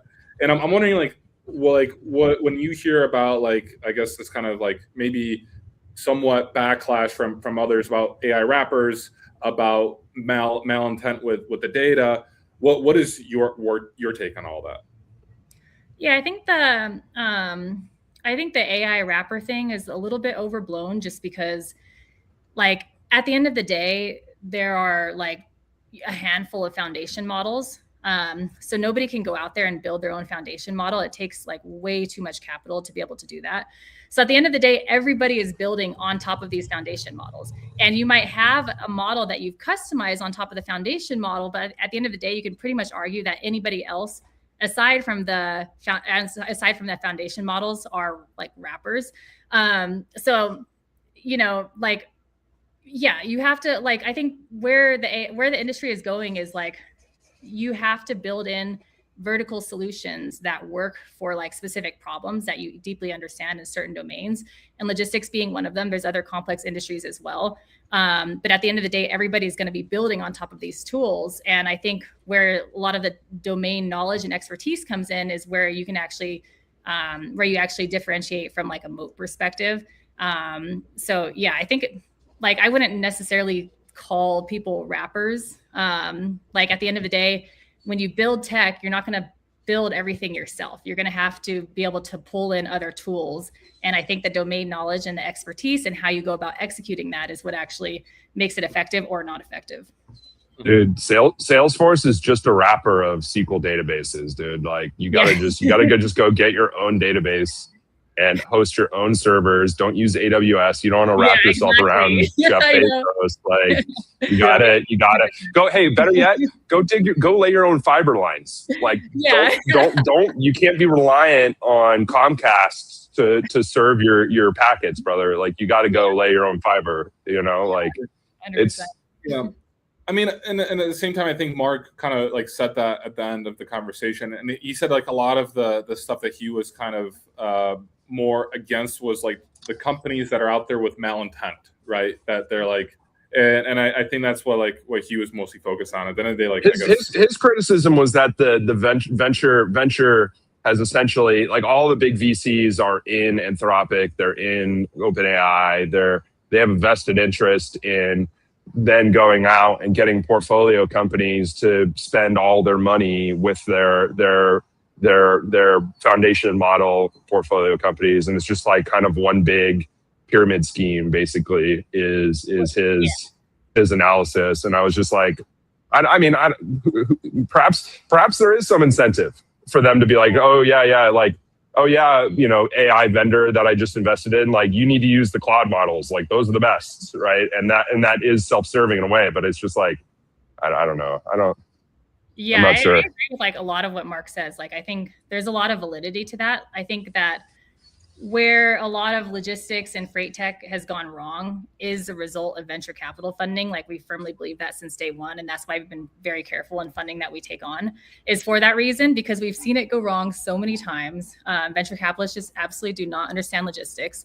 And like, they try to apply models that work in for the Uber model, trying to apply that to logistics. And so yeah, I think that a lot of that is true. And I think that is true 100% about the AI costs being substituted for, whether it is your note-taking tools, whether it's your logistics provider, whether it's any other tool that you're using that's using AI. Like, 1,000%, I know that it's being subsidized because I have like a OpenClaw model, and like, I've burned through so many tokens, and I'm just like, damn, I now realize how much I'm being substituted for all of the other things that I use. So I think that is one to watch out for venture-funded companies, is that at some point, they do get heavy credit discounts. There is a lot of VC subsidizing your cost. So for those companies, like, it's not built into the pricing right away. That's something that they say, okay, we'll figure out later. And then it can come back to like bite folks. Sure. I'm like curious. I've been thinking about this for a while. Like, has VC ever been successful in freight? Like, at a scale? Not that I can think of. And I mean, I guess we're still to find out like what's to happen in the next few years. A lot of that's coming, and at least you mentioned that you've like kind of thought about this differently, which I've always thought like was intriguing. Instead of chasing like a lot of like, because you could have, if you'd wanted to, you're near SF, you could have probably have gone and raised a lot of VC money, but you kind of went a different route. Like Soap Creek is an investor, which is backed by Kevin Nolan's like family office. And so, like, I'm kind of wondering, from, like, can you tell us a little bit more about that, like, about like the VC world and why you're kind of like on the fence? Because like, it seems like you're one of the few people from like the SF area that kind of like that, Yeah, I think it stemmed from so my background, I was a carrier prior to starting Chain, so I understand the logistics industry. I was an operator before this, and initially, like, we did talk to venture capitalists exploring raising capital. And I think the big miss that we had, at least initially, and like, of course, companies did end up getting funding later. But the big miss is that like, they absolutely did not want to fund any company that was focused on the freight brokerage industry, because their thesis was that like, brokers are going to get replaced. So like, they would always tell me like, oh, well, brokers are going to get replaced. Like, they're the middleman. So like, we don't want to fund you because like, you're starting with the brokerage market. And I fundamentally disagreed with that, to the point where I was like, okay, it's not going to work for me to raise capital, because I'm not going to tell a story that's not true. I'm not going to sit there and tell them like, yeah, we're going to we're going to target like brokers, shippers, and carriers. They always want you to expand out to adjacent markets. And I think even now, with the companies that are getting funding in the freight brokerage industry, you'll see them expand out, because it's impossible to raise and satisfy your investors staying in the brokerage market for too long. But I think there's a lot of problems that brokers need tools, they need technology, and it's too difficult to try to focus on adjacent markets. So that was kind of the reason why we ended up saying we need to focus on smaller funds or people that understand the logistics industry, so that we don't, get forced into doing something that we know is not going to work. Mm-hmm.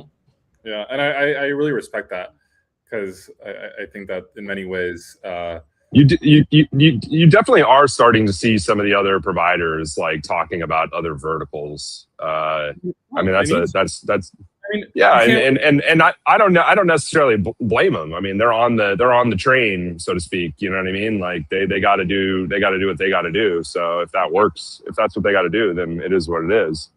But there is something to be said about about holding fast and making sure you're always kind of like focused on what you need to be focused on. And if your capital structure allows you to do that, then you have an advantage over everyone else in a sense. So I think that makes sense.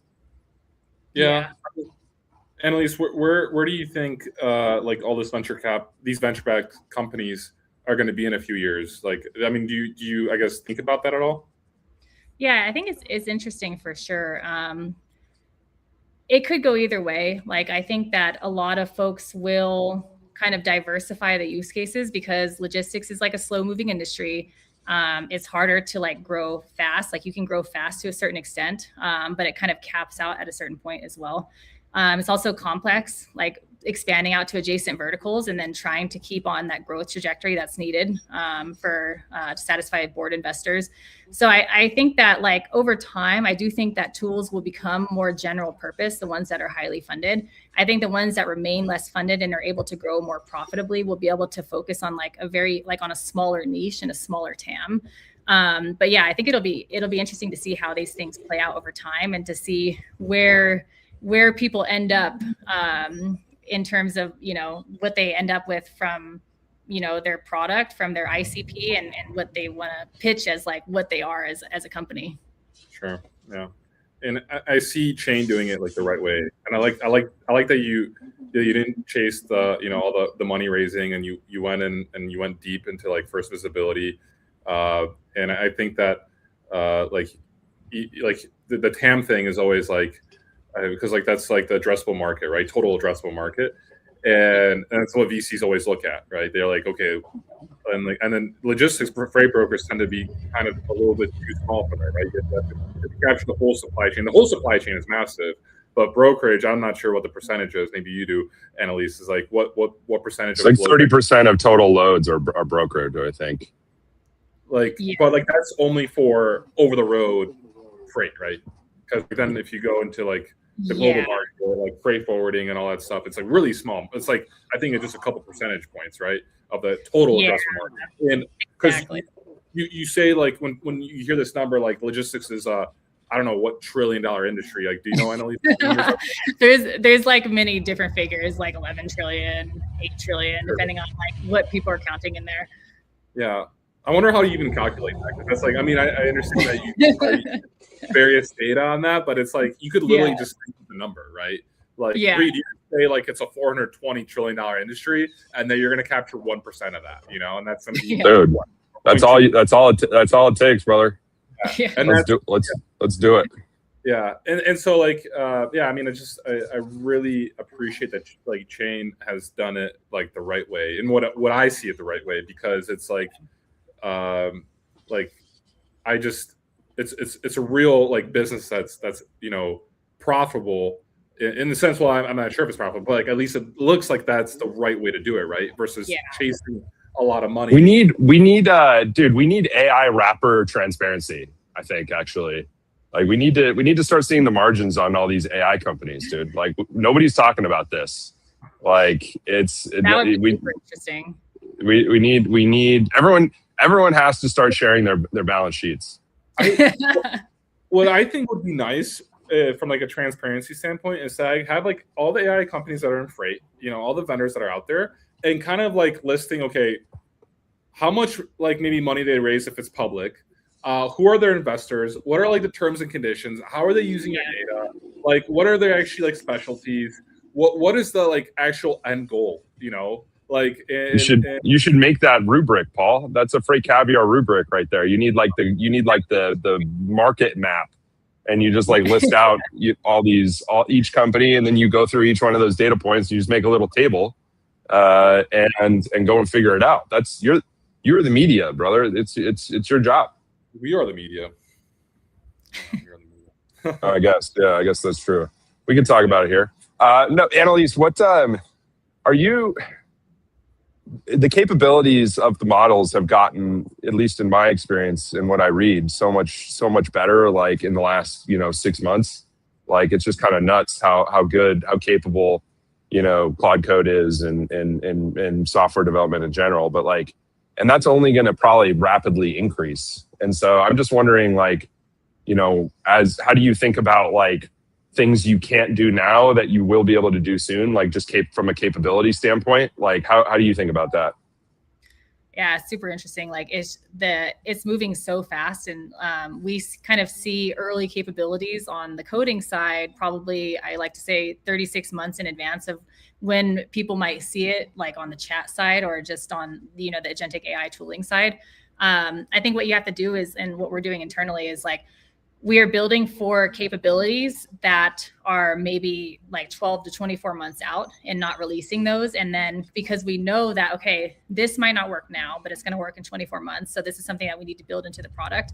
And then feature flagging it so that when the model is good enough, then we can release it.